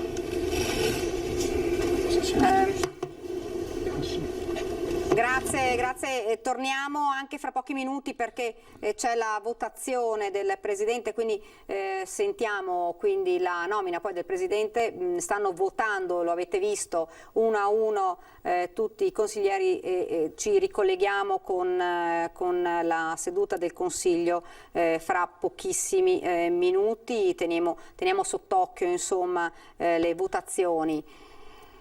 Insomma, situazione comunque difficile, questo è sicuro come inizio. Certo, difficile. Se penso però al percorso che è stato fatto da marzo ad oggi, i vari tavoli, i vari attori coinvolti, penso, e mi riferisco alla provincia di Treviso, che siamo stati in grado di dare una risposta che trova pochi esempi simili sul territorio nazionale. Ricordo che abbiamo messo a disposizione 2 nuove scuole sostanzialmente, una in via Medaglia d'Oro a Treviso, andando a riconvertire il Giorgi Fermi e il 12 di novembre mi sembra entrerà in disponibilità dell'Istituto Vesta e siamo andati a riqualificare l'ex padiglione L dell'ospedale di Castelfranco per l'Istituto Maffioli. Noi abbiamo dato nuovi spazi a circa 2.200 studenti in provincia di Treviso. La stragrande maggioranza degli istituti scolastici è partita con la didattica in presenza al 100%, vi sono alcune situazioni puntuali che partivano già deficitarie oppure in crisi, ne ricordo una, e fatalità, è un istituto di Castelfranco Veneto che da prima ricognizione, da prime linee guida Covid, poteva garantire la presenza nella misura del 25%, oggi siamo andati al 60% e quindi è una situazione che ha avuto un travaglio molto lungo per certi aspetti, con code ancora di consegna banchi ad esempio che non sono arrivati in tutti gli istituti, però il sistema è partito e come era nelle attese su 40.000 studenti è fisiologico che qualche caso di contagio, qualche caso di positività emerga, i protocolli attivati consentono di gestire anche questi casi e sostanzialmente il sistema sta andando avanti e guai non succedesse così, deve andare avanti il sistema scolastico perché altrimenti hanno code anche sulle famiglie e quindi sul lavoro dei genitori piuttosto che sul sistema e sul tessuto socio-economico. Nuovo DPCM, ha sentito insomma mascherina che si deve portare anche all'esterno, qualcuno dice forse era meglio farlo prima che arrivare adesso. Secondo lei? Ecco, il senno di poi è facile, insomma, se si fa adesso è perché evidentemente vi sono i numeri che giustificano intervenire in questo senso. Vi sono alcune criticità oppure alcune note rispetto a questo DPCM che lasciano un po' di dubbio oppure qualche margine di discussione. Mi viene in mente per esempio la limitazione alle 30 persone per le celebrazioni, vedi matrimoni piuttosto che battesimi o altro. Avevamo mandato un messaggio di rapportare la presenza di invitati allo spazio che effettivamente occupano, magari, che ne so, ampliare i margini di sicurezza. Trova poco riscontro logico sentire che in un ristorante possano celebrare un matrimonio al massimo 30 persone e magari lo spazio è per 300. La logica ti dice anche che quel ristorante lì potrebbe fare 3 matrimoni da 30, no? E quindi la logica dell'assembramento rapportato al numero delle persone tout court fa fatica a trovare giustificazioni. Anche non aver concesso delle deroghe per coloro che avevano già attivato la celebrazione per il sabato e domenica scorsa, trovarsi al 14 con dover chiudere oppure limitare queste celebrazioni ha creato qualche difficoltà, e speriamo trovino il modo per risarcire coloro che hanno patito il danno di aver già organizzato magari una celebrazione con un numero alto di invitati, magari nel rispetto del protocollo Covid di quel singolo ristorante, perché ce l'hanno, e che li ristorino in qualche modo, perché altrimenti insomma è una mazzata ulteriore in un periodo difficile. E le mascherine, anche il portarla all'aperto, ribadisco, è un sacrificio magari per certi aspetti, ma è un sacrificio che vale la pena di fare, perché è l'unico oppure lo strumento migliore per contenere la pandemia, contenerne il contagio. Dobbiamo fare questo sacrificio, cercare di far sì che non impatti sull'economia, perché è ripartita, che sta dando segnali positivi, e ci si convive un po'. C'è la paura, è ripartita un po' l'economia, però c'è la paura di un arresto. Noi insomma abbiamo ricevuto, dopo le parole del professor Crisanti, abbiamo ricevuto veramente parecchie chiamate di persone che dicono se dovesse succedere una cosa del genere chiudiamo definitivamente. Abbiamo sentito anche il presidente di Confesercenti di Padova, ci diceva davvero tantissimi che rischiano. Anche qui in provincia di Treviso. È vero, cioè, se si andasse verso una situazione simile a quella di marzo, effettivamente diverse attività imprenditoriali patirebbero la mazzata finale, perché oggi in qualche modo magari riescono a risalire la china, chi ha fatto dei debiti, chi si era dato un po' di cronoprogramma, anche cercando di andare a in qualche modo ammortizzare quei mancati guadagni del periodo del lockdown e non li recuperi più, perché oggi già è un bene se riesci a fare i numeri in questo momento dell'anno scorso, mese su mese, già è un traguardo importante. Guai dovesse succedere che c'è una nuova chiusura totale, così come è successa in primavera. Io mi auguro che non sia l'indirizzo che percorreranno, mi auguro altresì che la pandemia rallenti la curva del contagio, perché ribadisco che basta guardare un po' i giornali e vedere cosa succede in altri paesi esteri occidentali piuttosto che extraeuropei. La situazione non è sicuramente da prendere sotto gamba. L'Italia rispetto agli altri paesi è partita più tardi come aumento di contagi, mentre insomma paesi europei che già nei mesi scorsi erano già in grandissima crisi. In Italia io credo che a marzo lì sia stato un momento di forte e pronta reazione del sistema Italia, con il Veneto capofila, cioè che senza nasconderci o senza lodarci troppo, il Veneto ha dato una risposta più puntuale e più veloce rispetto ad altri territori, che però dopo hanno mutuato e la risposta è arrivata e ne eravamo usciti bene. Conseguentemente insomma dopo abbiamo cercato di tornare ad una situazione di normalità. Oggi sappiamo che il numero dei contagi sta salendo e proporzionalmente non sta salendo il tasso di occupazione delle terapie intensive, che era la preoccupazione più alta. Quindi, anche se sono aumentati però i ricoveri. Aumentano i ricoveri, i numeri, la curva è partita verso l'alto in modo esponenziale, ed è questa la preoccupazione che hanno gli amministratori o coloro che insomma devono gestire questa pandemia. Quindi l'attenzione massima è volta alla responsabilità del singolo, perché ogni singolo può fare la sua parte in modo importante. Questo è il messaggio che deve passare. Mascherine tout court, sempre. Mascherine, distanziamento, ovviamente gel. Rivediamo un attimo, se è possibile, io lo sto vedendo, continuando a vedere che se riusciamo, forse ancora no, continuano le votazioni. Vi ricordo per la nomina, eccolo qui, lo vedete, qualche minuto.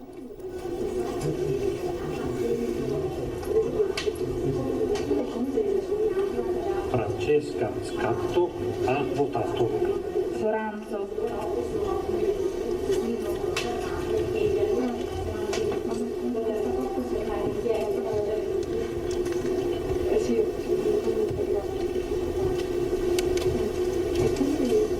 Grazie ad Alessandro. Avete visto, continua la votazione, poi ci ricollegheremo appena avranno il nome. Noi continuiamo invece la discussione qui con il Presidente della provincia, in una situazione davvero difficile, ci si aspetta insomma un inverno non facile, almeno fino a quando non arriva il vaccino. Sì. Qualche cosa che si potesse fare in più rispetto a questo DPCM? Qualche cosa in più, è sempre, ribadisco, difficile individuare che cosa si potesse fare di meglio. Quel che serve è avere una risposta con questo DPCM, che ricordo aver validità di un mese, vale fino al 14 di novembre, e quindi è evidente che hanno delle aspettative da queste misure per capire se la curva in qualche modo si ferma. La tempistica anche delle quarantene piuttosto che degli isolamenti, il tampone anziché 2, 1, hanno messo in pista degli strumenti un po' più veloci per capire se riescono a dare una risposta più veloce per il rallentamento, e quindi un DPCM di validità così corta evidentemente ha delle aspettative, delle attese. Bisogna capire entro il 15 di novembre se è stato utile questo strumento oppure no, e io credo che lì sarà un po' uno spartiacque, ed è importante appunto che si pedissequamente rispettare le regole, perché al 15 di novembre, quando scade questo DPCM, ne faranno un altro e quello sarà lo strumento forse per l'inverno. La ringrazio, c'è la pubblicità, la ringrazio e in bocca al lupo per la sua nuova squadra in Consiglio Comunale, grazie davvero per essere stato con noi. Io do la pubblicità e ci ricolleghiamo fra pochi minuti.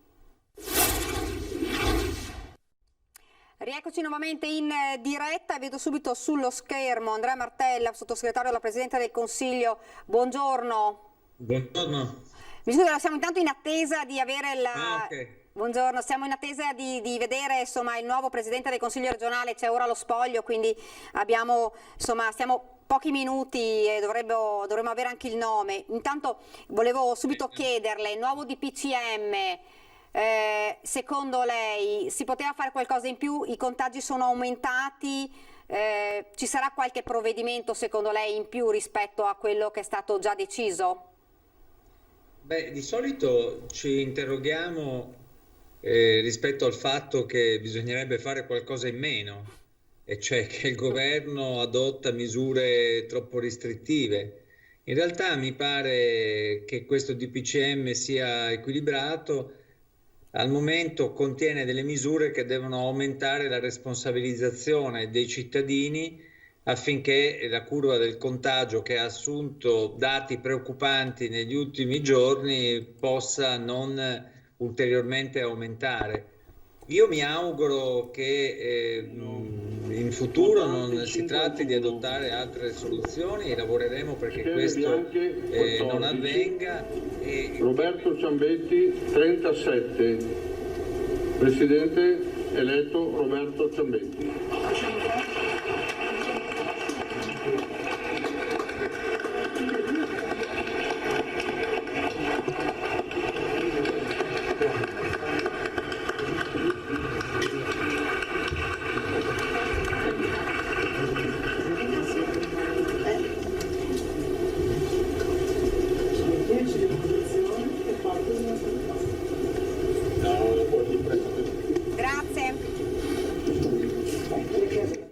Dunque avete visto la nomina, mi scusi, la nomina di Roberto Ciambetti, mi scusi, possiamo andare avanti, mi scusi. Sostanzialmente avevo risposto, noi stiamo vedendo quello che sta accadendo negli altri paesi, a cominciare dalla Francia, dalla Germania, dalla Spagna, le misure che lì sono state adottate. L'Italia se l'è cavata bene durante tutta questa pandemia e questo ci è riconosciuto da tutti. Ora si tratta di fare in modo che non si abbassi la guardia, che si continui quindi a fare in modo di evitare la diffusione del contagio, soprattutto perché ci stiamo avviando verso una stagione invernale, quindi l'invito è al distanziamento, ad usare la mascherina e a igienizzarsi continuamente le mani. Del resto noi dobbiamo fare in modo di combattere dal punto di vista sanitario la diffusione del virus, perché questo è l'unico modo per poter anche riprendere dal punto di vista economico. Secondo lei ci saranno delle novità però dopo, insomma, al termine di questo DPCM, quando scadrà questo DPCM?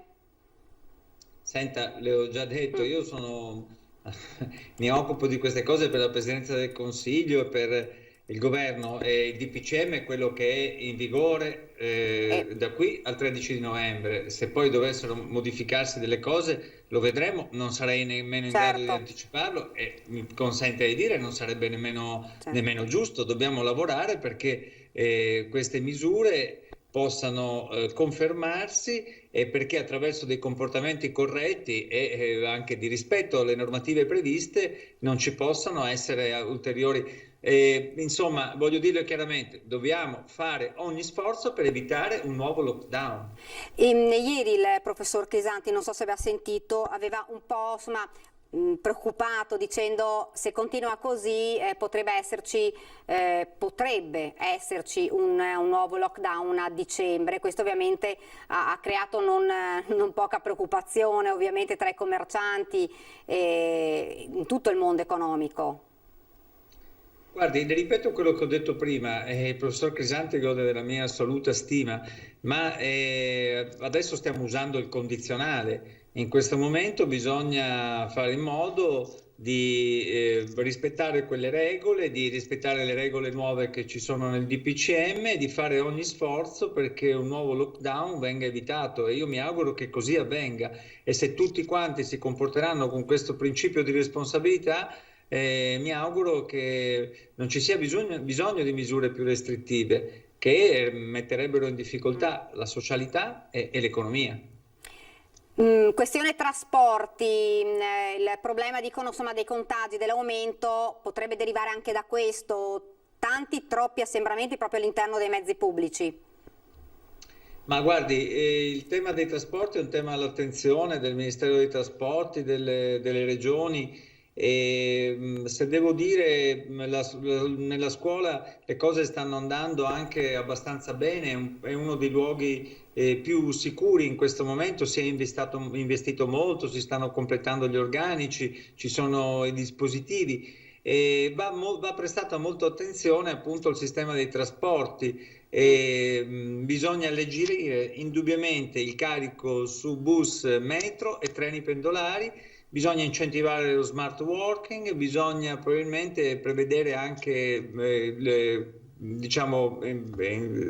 ingressi nelle scuole che possono essere scaglionati e in questo modo alleggerire il trasporto, perché se nelle scuole si rispettano le regole e poi succede che non si rispettano quando si esce dalla scuola o che ci sono assembramenti o che c'è una presenza troppo alta all'interno dei mezzi di trasporto, rischiamo di mettere in discussione gli sforzi che abbiamo fatto magari in ambito scolastico. Quindi sicuramente questo è un tema sul quale si sta lavorando con le indicazioni che le dicevo prima.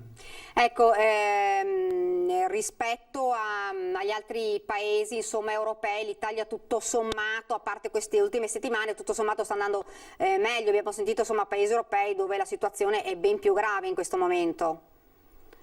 Sì, sono sotto gli occhi di tutti la situazione della Francia, della Germania, anche del Regno Unito. Credo che all'Italia venga riconosciuto da tutti in Europa il fatto che noi siamo stati i primi a combattere contro questo virus, che non l'abbiamo sottovalutato, siamo stati subito dalla parte della scienza, siamo stati subito dalla parte delle necessarie cautele che dovevano essere prese, e ciò ha dato dei risultati. È chiaro che per continuare ad avere dei risultati si tratta di, come dicevo prima, non abbassare la guardia e non abbassare il livello di attenzione. Negli altri paesi è stato affrontato diversamente, penso al Regno Unito, la battaglia al virus, e evidentemente sono stati più indietro prima rispetto alle misure da adottare, e oggi sono diciamo in una situazione più difficile per quanto riguarda la recrudescenza del virus. Ecco, mi auguro che ciò non avvenga, e comunque nel nostro paese comunque noi dovremo continuare a lavorare con il massimo della solidarietà tra i paesi europei, con il massimo dei controlli, con il massimo degli aiuti gli uni con gli altri, come stiamo facendo anche con le risorse per il Recovery Fund. C'è ancora anche un po' di preoccupazione per gli spostamenti dai paesi, insomma, andate e ritorno da paesi ovviamente stranieri. Qualcuno dice forse si potrebbe magari fare qualcosa di più, anche se in realtà le regole ci sono. Sono previsti dei controlli, esatto, le regole già ci sono. Di verifiche e di tamponi da un paese all'altro. Nel DPCM noi abbiamo un po' diciamo introdotto delle modifiche anche sui tamponi per quanto riguarda la quarantena, come lei sa, sì. E per quanto riguarda il doppio tampone. L'abbiamo fatto anche perché nel nostro paese possa aumentare il livello di tutte le persone che vengono tamponate senza che questo determini uno stress dei presidi territoriali, e quindi possono aumentare i test sulle persone e contemporaneamente però non creare una situazione di pressione al sistema. Rispetto a febbraio e marzo, i momenti marzo-aprile, i momenti più difficili, diciamo che molti investimenti sono stati fatti sulla sanità, a cominciare dalla nostra regione con gli interventi e i finanziamenti messi dal governo, e sono stati fatti reparti Covid, si è migliorato dal punto di vista dell'assunzione del personale sia medico che infermieristico. Oggi siamo più in grado di combattere il virus, e però dobbiamo fare in modo che questa macchina non si inceppi e che tutto funzioni. Ci vogliono ulteriori risorse, per questo che pensiamo anche alle risorse del MES, ci vogliono nuove attrezzature, con però tutto questo sistema che funziona, io credo che noi possiamo evitare una prospettiva veramente, veramente difficile, o come quella che abbiamo vissuto nei mesi di marzo ed aprile. Cambiando discorso, oggi ha visto a Venezia, è tornato a funzionare di nuovo il MOSE, altra prova, se possiamo chiamarla così, però positiva, perché insomma non ci sono stati problemi. Questa è una grande notizia importante per Venezia.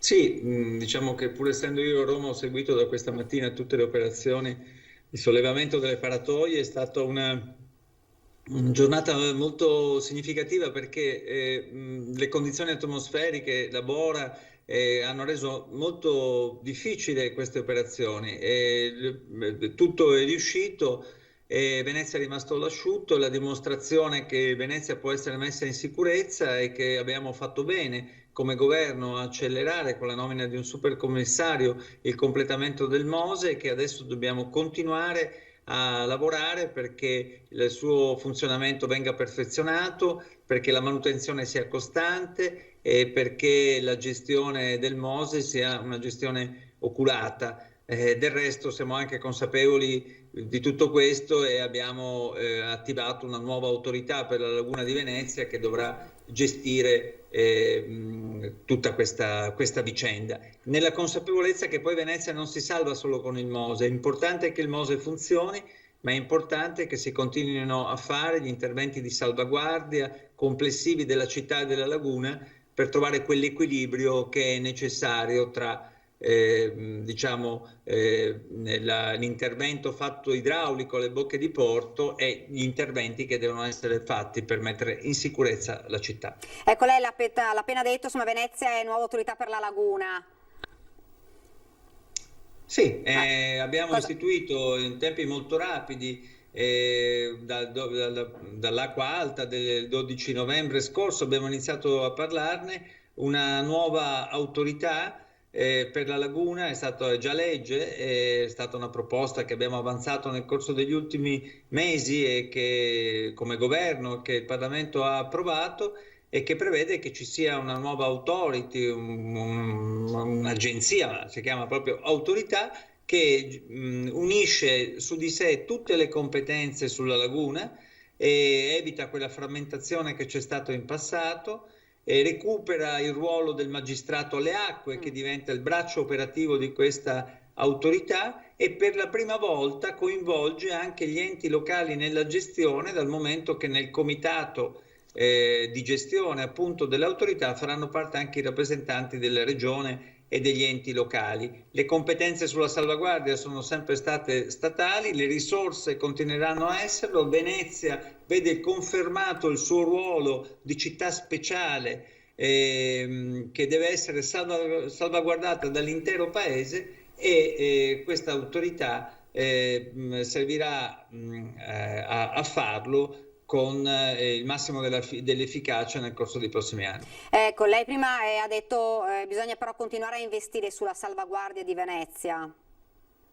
Sì, come le dicevo, Venezia non si salva solamente con l'opera Mose, si salva con una serie di interventi, penso ai marginamenti, penso all'innalzamento della città, penso alla lotta al disinquinamento, penso alle bonifiche che devono essere completate, penso alla rivitalizzazione socio-economica, perché Venezia va ripensata anche in termini di legge speciale dopo l'acqua alta del 12 novembre scorso e dopo il Covid. E quindi è importante avere un'opera come questa che possa evitare eventi catastrofici, ma poi continuare in tutti gli altri interventi che sono complementari, come si dice nella legge speciale, alla salvaguardia di Venezia, complementari appunto al Mose. E poi dobbiamo anche garantire che Venezia si ripensi dal punto di vista turistico e continui ad essere un'attività, una città portuale, perché Venezia è il suo porto e il porto di Venezia è appunto Venezia, come abbiamo tante volte detto, e quindi noi dovremmo pensare che se funziona il Mose dovranno esserci anche delle opere complementari che possano permettere che il porto continui a funzionare, ed è per questo che stiamo pensando anche a delle opere complementari attraverso il rifacimento della conca di navigazione, che non mettano in contraddizione l'attività portuale con l'operatività del Mose, che serve appunto per evitare l'acqua alta, che tutti i veneziani vedono bene e che però deve permettere anche che coloro che vivono dell'attività portuale, dell'economia portuale, possono continuare a viverci. Ecco, ovviamente non abbiamo una sfera magica per parlare, insomma, per sapere cosa sarà il futuro per quanto riguarda la pandemia, però proprio anche sul fronte del turistico la preoccupazione è alta, perché ovviamente quest'anno è andato neanche tanto male rispetto a quello che si pensava, però in realtà insomma tutte le città turistiche balneari sono andate in sofferenza. Sì, questo è stato un anno veramente difficile da questo punto di vista, e sappiamo quale sia stata la sofferenza dell'intero settore. Per questa ragione che noi fin dai primi decreti abbiamo fatto tutti degli interventi a favore delle agenzie turistiche, dei tour operator, degli alberghi, degli interventi che possono consentire appunto, abbiamo cancellato il pagamento dell'IMU, insomma una serie di, per quanto riguarda gli alberghi, una serie di interventi che potessero aiutare questo comparto, che peraltro nella nostra regione è importantissimo. Siamo una delle regioni più importanti al mondo, comunque d'Italia dal punto di vista turistico, e questi interventi solo in parte hanno potuto affrontare la crisi che c'è stata, e si tratterà di continuare a garantire il ristoro a questo settore, di pensare insieme una ripartenza, di pensare che anche il turismo dovrà essere maggiormente puntato sulla sua sostenibilità sia ambientale che sociale. E poi naturalmente dobbiamo guardare ai prossimi mesi dell'anno, i primi mesi del prossimo anno, come tutti ci auguriamo, perché ci possa essere un vaccino e perché la nostra vita possa tornare con tutte le trasformazioni necessarie ad una maggiore normalità. Certo, ovviamente il vaccino potrebbe essere sarebbe insomma la soluzione ideale, perché questo contagio... È la soluzione nella quale si sta lavorando nel nostro paese insieme con importanti aziende italiane e non solo, insieme ad altri paesi europei, per fare in modo che nel 2021 ci sia questo vaccino che sia efficace, che sia la cui durata sia ben chiara. Certo. E si sta lavorando, per questo ci vogliono dei mesi per la sperimentazione, ma accanto a delle cure più efficaci il vaccino è l'unico strumento per liberarci di questa pandemia. Grazie davvero, grazie per essere stato con noi, grazie. Buon lavoro. Grazie, arrivederci, buongiorno. Dunque avete sentito Andrea Martello, non so se possiamo ricollegarci un attimo con il Consiglio regionale, con la prima seduta la vediamo, dove è stato nominato Roberto Ciammetti, Presidente del Consiglio, seguiamola per qualche istante, poi ci collegheremo, se riusciamo, con Sottopanina, dove l'abbiamo detto all'inizio della diretta, c'è stata una tromba d'aria con danni e tantissima paura. Seguiamo un attimo il Consiglio regionale.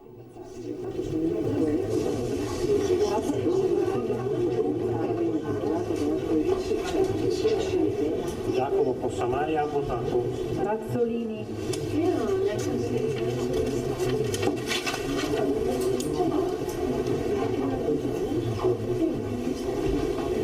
Tommaso Razzolini ha votato.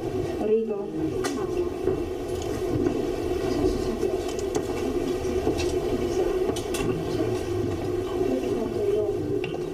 Filippo Rigo ha votato. Rizzotto.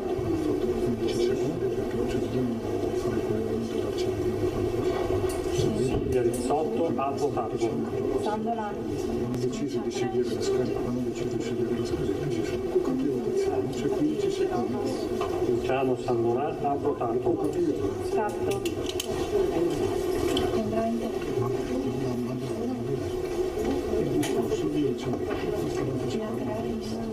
Francesca Scatto ha votato. Soranzo.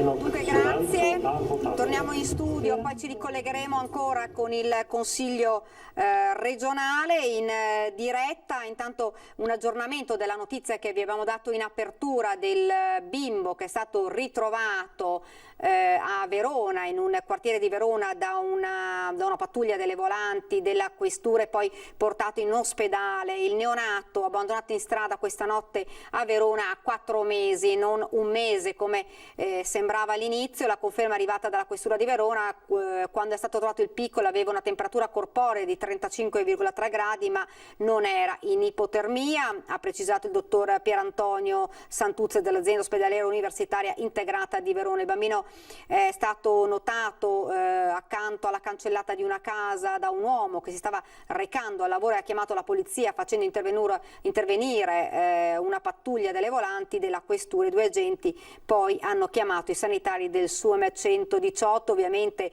sono in corso le indagini per identificare la madre del piccolo che come avete sentito ha 4 mesi, oppure della persona che lo ha abbandonato in strada, trovato come avete sentito da un passante e poi recuperato dalle volanti e portato in ospedale dal SUEM 118. Si trova, l'abbiamo detto prima, in terapia intensiva, ma non sarebbe in pericolo di vita. Il bimbo sta abbastanza bene, quindi indagini in corso. Ora ci fermiamo per una piccola pausa pubblicitaria, poi torniamo in studio e sentiremo, insomma, ci ricollegheremo con il Consiglio, la seduta del Consiglio regionale, e vediamo di collegarci con il nostro Lucio Zanato che si trova a Sottomarina, dove c'è stata una tromba d'aria con danni a macchine, strade allagate e alberi che sono stati divelti. Ci fermiamo, pubblicità. Siamo tornati nuovamente in studio, siamo in diretta e vedo sullo schermo immediatamente, ci colleghiamo con lei, la nostra Valentina Visintin da Padova. Buongiorno Valentina.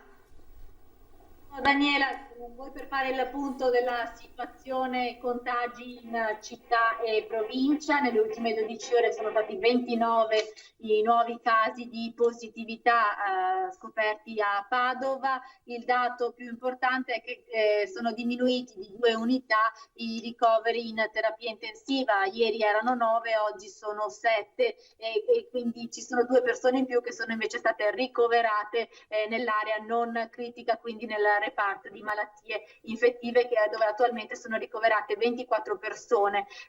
Per quanto riguarda la situazione scuola c'è una novità da aggiornare, è stato scoperto un nuovo caso di un docente positivo in una scuola, in un plesso scolastico della città. Attualmente si sta valutando quante classi dovrebbero dunque subire il tampone per controllare, per monitorare questa situazione. C'è però una notizia importante che arriva dal mondo scientifico, perché è stata pubblicata un'importante ricerca che è stata condotta anche dal professor Andrea Crisanti, il papà dei tamponi a tutta la popolazione di Vo e dello studio di Vo.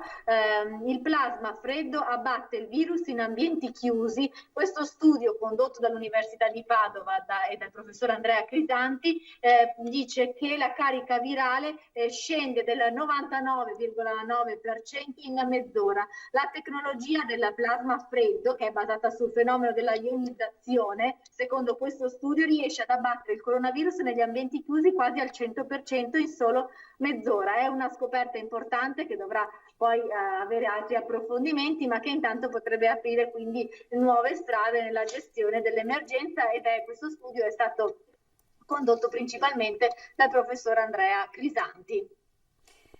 Grazie. E una domanda, anzi Valentina, insomma ieri le parole del professor Crisanti hanno messo un po' in terrore insomma tutto il mondo economico, perché dicono ovviamente non ci possiamo assolutamente permettere un nuovo lockdown, quindi anche solo un'ipotesi fa davvero tremare tutti.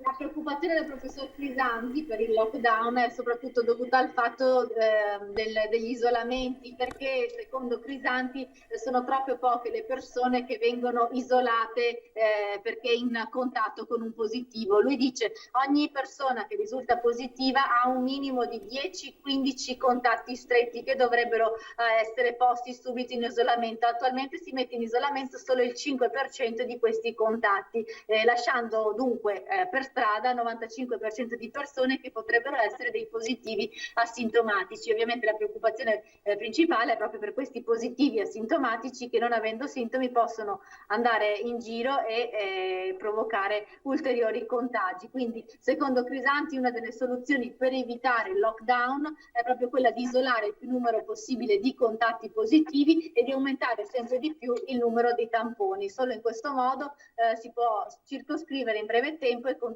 un focolaio. Grazie davvero, grazie Valentina, buon lavoro. Grazie a voi. Dunque se riusciamo ora con la regia a ricollegarci con il Consiglio regionale, prima seduta oggi, abbiamo visto la nomina del Presidente del Consiglio Roberto Ciambetti, vediamo, seguiamolo. Anna Maria Bigone ha votato. Bisaglia. Simona Bisaglia ha votato. Boron.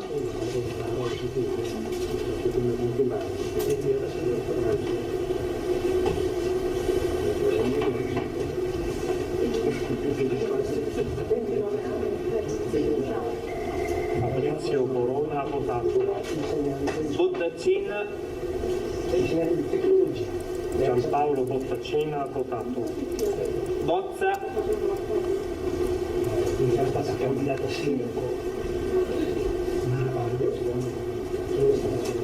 Alberto Bozza ha votato. Brescaccin. Sonia Brescaccin ha votato.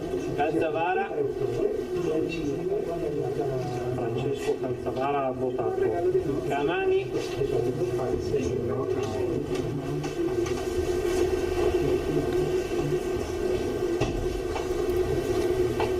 Vanessa Camani ha votato.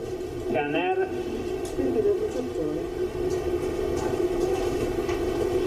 Federico Caner ha votato. Gavinato.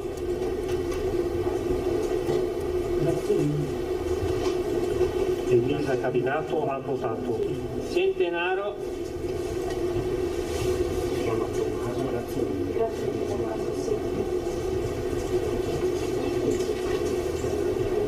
Giulio Centenaro ha votato. Cestaro.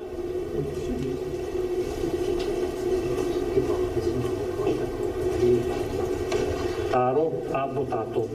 Ciambetti.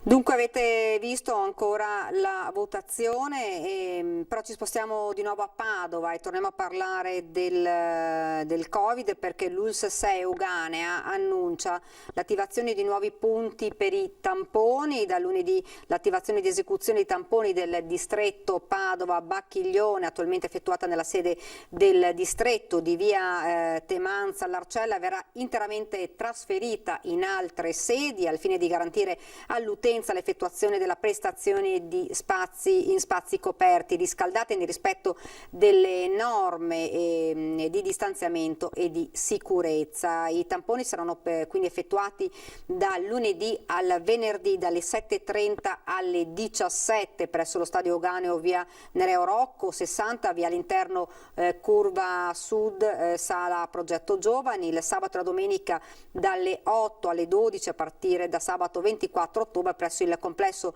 socio-sanitario dei Colli, via dei Colli S6/4, padiglione 2, ambulatori di diabetologia. Queste dunque le notizie per quanto riguarda i tamponi nella zona di Padova. Invece poi ci spostiamo a Belluno, un medico, alcuni infermieri ed un paziente positivi al Covid, chiusa la chirurgia generale dell'ospedale di Belluno, sospesa anche le attività di nefrologia e urologia. Vediamo il servizio che è stato preparato dalla nostra redazione. Positività tra operatori del team di chirurgia. Il Covid entra al San Martino e fa tremare la sanità bellunese. Un medico, alcuni infermieri ed un paziente sono risultati contagiati dal coronavirus. Immediatamente è scattato il protocollo previsto in questi casi: tamponi a tappeto, isolamento e chiusura del reparto. Per questo motivo, oltre che un controllo immediato come previsto per quanto riguarda anche i pazienti, si è riscontrata una positività anche nell'ambito dei degenti, quindi è scattata immediatamente un'azione volta a mettere in sicurezza il reparto, intendendo i pazienti e ovviamente anche gli operatori. Per quanto riguarda l'attività chirurgica, questa viene temporaneamente sospesa per quello che riguarda l'elezione, quindi intendiamo interventi di day surgery e di quick surgery, mentre vengono garantite le prestazioni di emergenza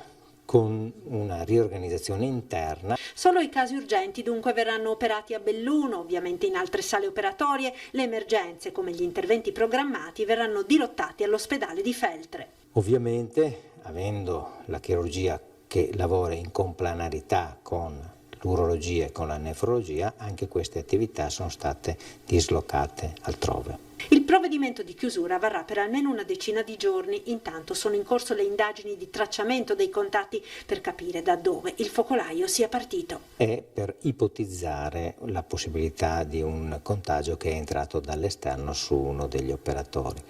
Però ecco, la parola definitiva, cioè la valutazione epidemiologica definitiva, sarà fatta nelle prossime ore.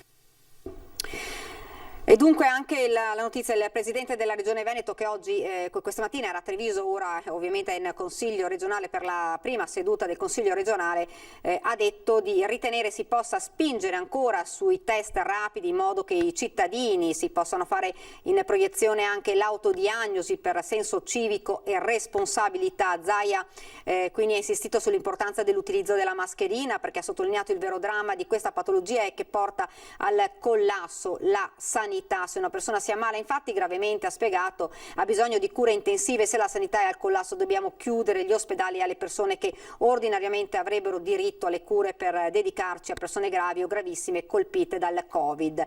Dunque queste le parole del presidente Luca Zaia, che questa mattina era a Treviso. Ed ora dovremmo essere collegati con l'assessore Venturini, che dovrebbe essere anche in Consiglio Comunale a Venezia. Buongiorno. Buongiorno a voi. Buongiorno, quindi oggi giornata importante per Venezia, il Mose è tornato in funzione, prima seduta del Consiglio regionale e primo Consiglio Comunale. Sì, inizia sostanzialmente una nuova stagione, una stagione in cui iniziamo ad avere una garanzia del funzionamento di un'opera importante che è il Mose, e una stagione anche con due amministrazioni, due assemblee che, per quanto confermate nell'amministrazione, insomma sono due, un presidente uscente e un sindaco uscente, si presentano con alcuni volti nuovi e con soprattutto nuove sfide.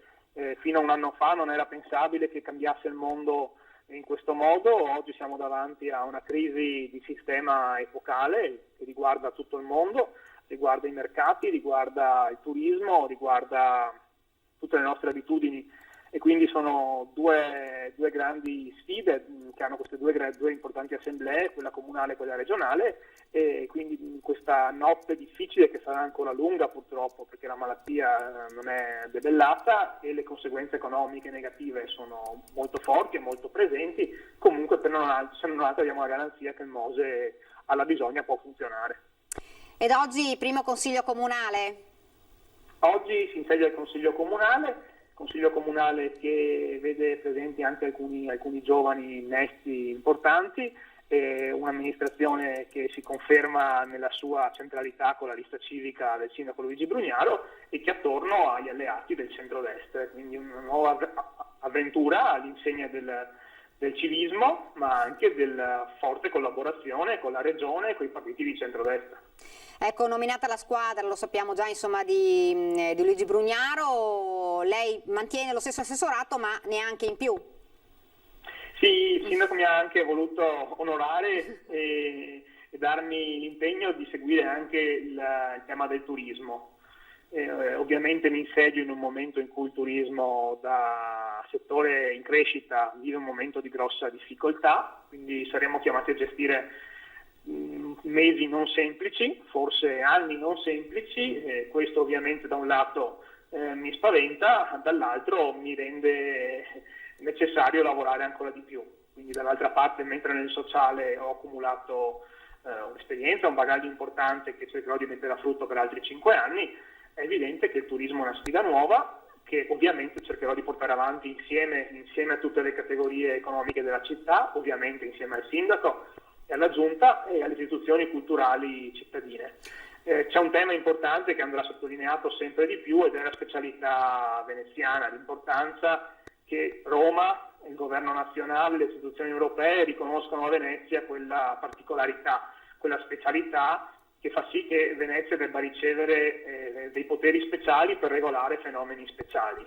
Anche oggi col Mose abbiamo visto quanto è importante che chi preme il pulsante sia il più vicino possibile alla città, che comunichi con la città. Purtroppo la certezza dell'apertura del Mose è arrivata solo questa notte inoltrata, quando invece si poteva magari dare ieri.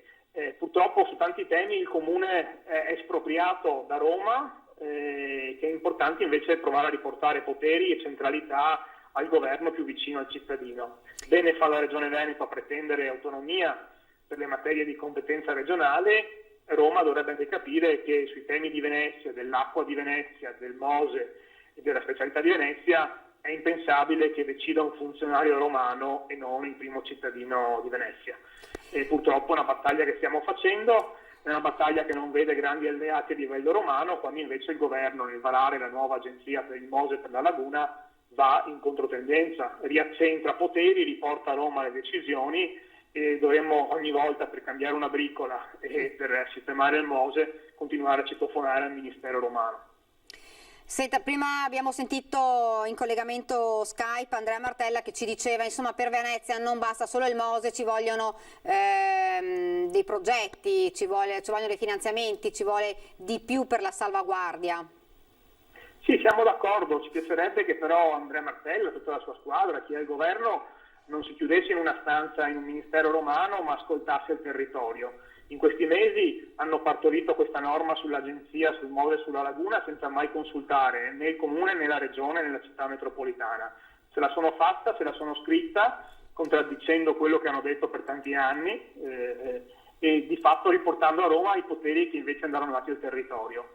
Quindi con le parole siamo bravi tutti a fare gli amici di Venezia, a invocare poteri, salvaguardie, eccetera, però bisogna essere poi conseguenti alle cose che si dicono. Si è detto tanto, purtroppo tutte le azioni degli ultimi mesi vanno proprio in segno opposto, vanno in controtendenza.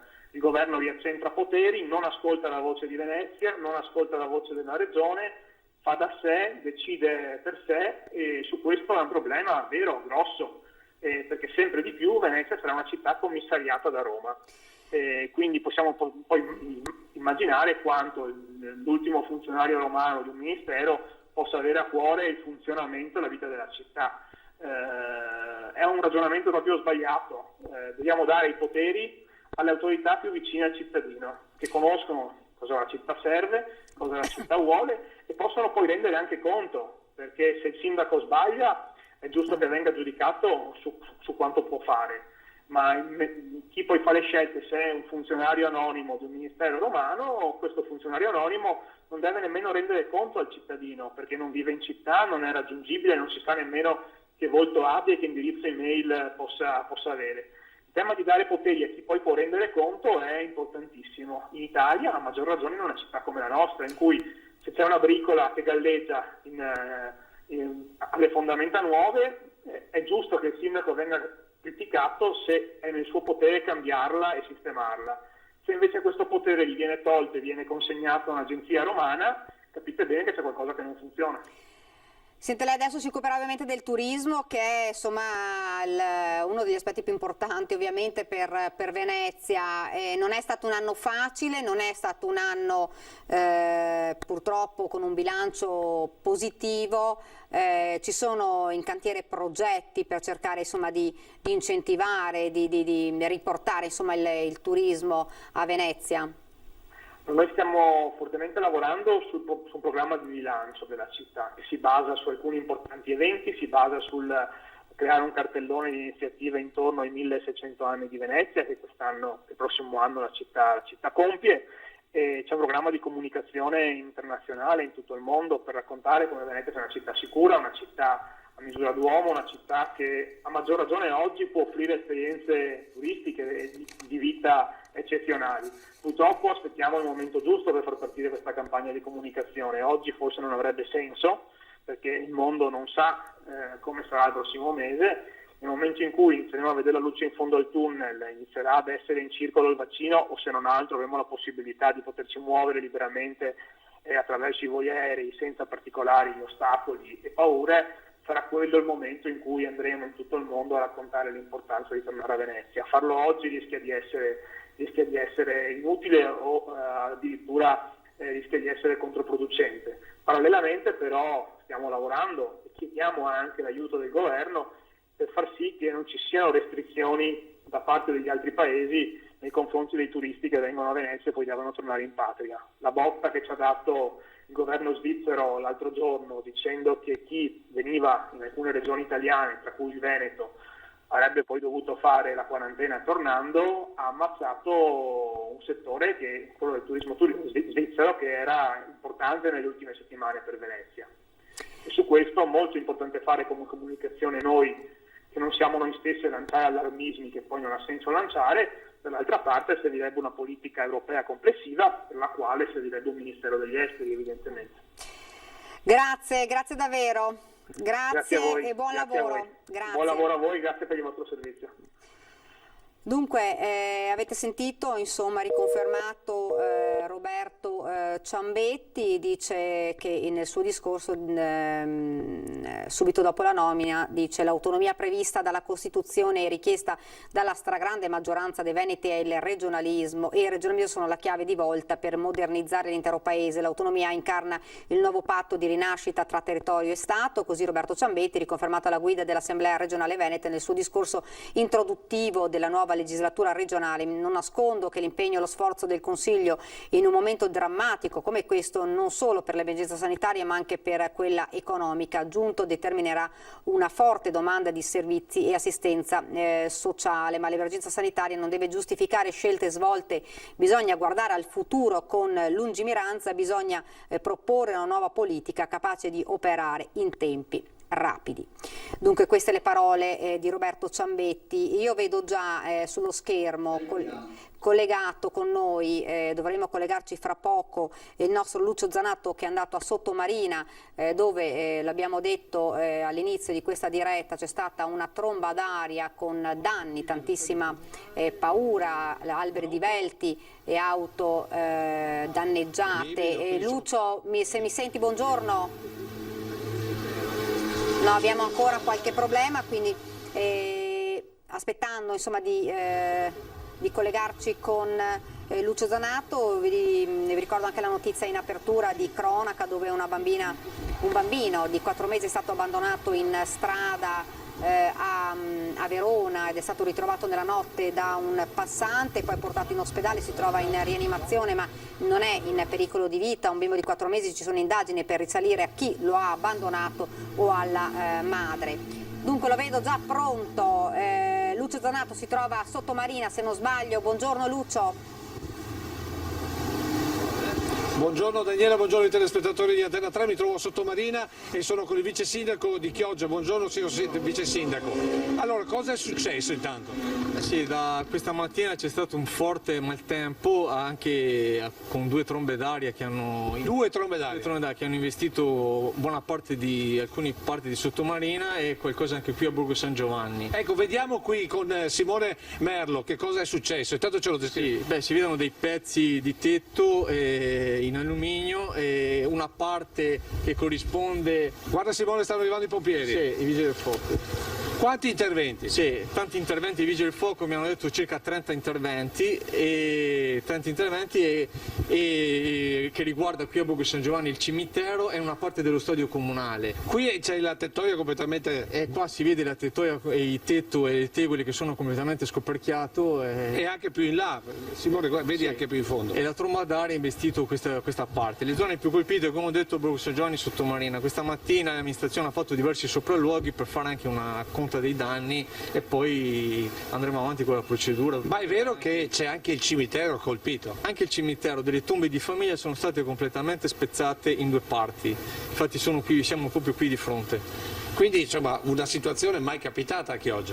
Sì, è da tanto tempo, non mi ricordo nel breve periodo danni di questa entità. Ecco, per quanto riguarda gli allagamenti invece, perché abbiamo saputo che ci sono anche state delle zone allagate. Sì, allora nel centro di Chioggia c'è stata sì l'acqua alta ma dovuta all'acqua piovana, perché probabilmente la fognatura non è riuscita a smaltire l'acqua. Quindi non c'entra il Mose? Non c'entra il Mose, anche il baby Mose che abbiamo a Chioggia ha fatto il suo lavoro. Ecco, mentre l'acqua piovana, quindi vuol dire che è venuta veramente giù tantissima acqua. Sì, le famose bombe d'acqua, ma questa volta è stata ancora più capiente e più insistente. Ecco, mentre continuiamo a vedere il sopralluogo dei Vigili del Fuoco, tantissimi gli interventi. Sì, adesso questa è i Vigili del Fuoco di Chioggia e probabilmente saranno interessati tutti i Vigili del Fuoco della provincia di Venezia che sicuramente dovranno fare diversi interventi. Insomma, c'è grande problema per quanto riguarda le infrastrutture, ma anche per le attività qui. Certamente, ho ricevuto diversi messaggi, diversi video e anche foto dove il litorale di Sottomarina ha ricevuto delle associazioni di categoria, Ascot e altri, dove proprio ci segnalano veramente dei danni a ristoranti sulla spiaggia e diversi punti insomma colpiti. È vero che tutti i giochi lungo la spiaggia sono volati via? Certamente, i giochi, le transenne, è volato via tutto quanto. Danni, avete già pensato di fare un calcolo? Adesso in questi giorni pensiamo a sistemare le segnalazioni che abbiamo ricevuto e dopo faremo tutta la procedura che riguarda anche il risarcimento danni. Ringraziamo il vice sindaco, rimarrà 2 secondi con noi, vi faccio vedere sempre con Simone, poi magari cercheremo di ricollegarci, Daniela, anche dal cimitero, ma guardate cosa è capitato in quella tettoia, quindi la forza del vento che è riuscita a non solo a tirare su come dire, i copi, ma anche a tirare su la copertura sottostante, insomma, quindi veramente un raffiche davvero importanti. Devo anche dire che mentre noi arrivavamo qua sul ponte, praticamente lungo la Romea, la macchina letteralmente si spostava da quanto vento c'era. Diamo un'occhiata invece anche a questa zona qua, vedete, questo è il parte, diciamo, della tettoia volata via, però poi naturalmente questo si riflette anche sulle automobili che poi probabilmente hanno avuto questo tipo di situazione, perché poi i danni ce ne sono i collaterali. Guardate qui che cosa si è portato via il vento, insomma. Ecco, questa è la situazione qui a Sottomarina in questo momento. Non sta piovendo, però il vento è davvero molto forte, un vento di bora, quindi prestate attenzione soprattutto quando passate lungo la Romea, perché il vento tende proprio a portare leggermente fuori strada. Hai domande, Daniela? Paura ovviamente, immagino, Lucio, tra i cittadini?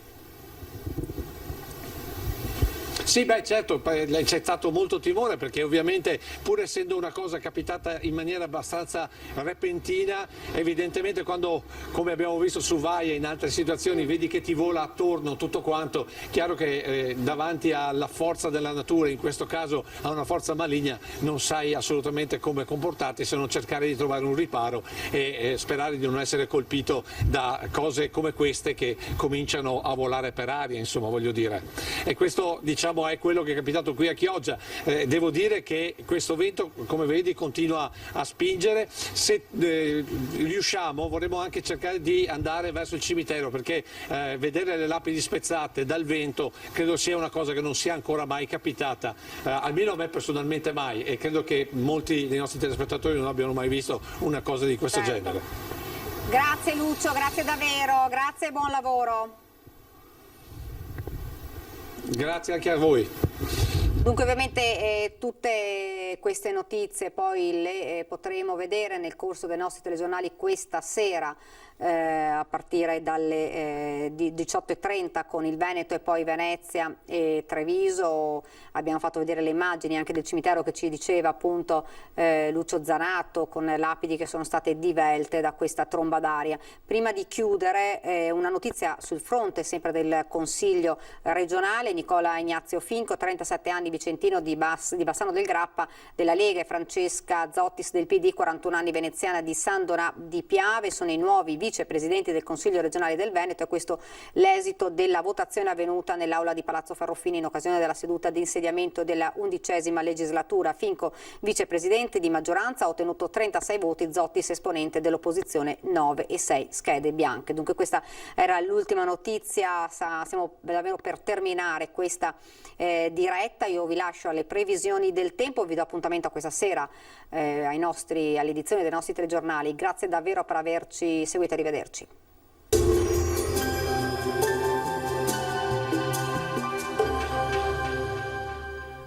Società Agricola Torresan. Dai nostri animali nati e allevati nel cuore del Montello produciamo solo carni e salumi genuini. Nuova apertura a Ponzano Veneto. Bentrovati al meteo.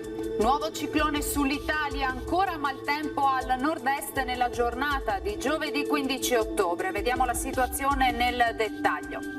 Sul Veneto condizioni di tempo molto perturbato, piogge e temporali bagneranno un po' tutte le province della nostra regione, fenomeni a tratti anche intensi e quantitativi abbondanti, specie sulle coste e sui monti, neve sulle Alpi sopra i 1200 metri. Temperature in calo, minime fino a 9 gradi, valori massimi compresi invece tra 11 e 14 gradi all'incirca. E il tempo sarà instabile anche sul Friuli Venezia Giulia, con precipitazioni diffuse, vedete, localmente saranno anche forti. Temperature minime tra 8 e 11 gradi, massime sui 14-16 gradi all'incirca. Infine uno sguardo alla situazione del Trentino Alto Adige, nessuna novità, anche qui tempo molto instabile con piogge un po' dappertutto. Temperature minime sui 5-6 gradi, massime intorno ai 12 gradi. Dal meteo di Antenna 3 per ora è tutto, grazie per l'attenzione, arrivederci.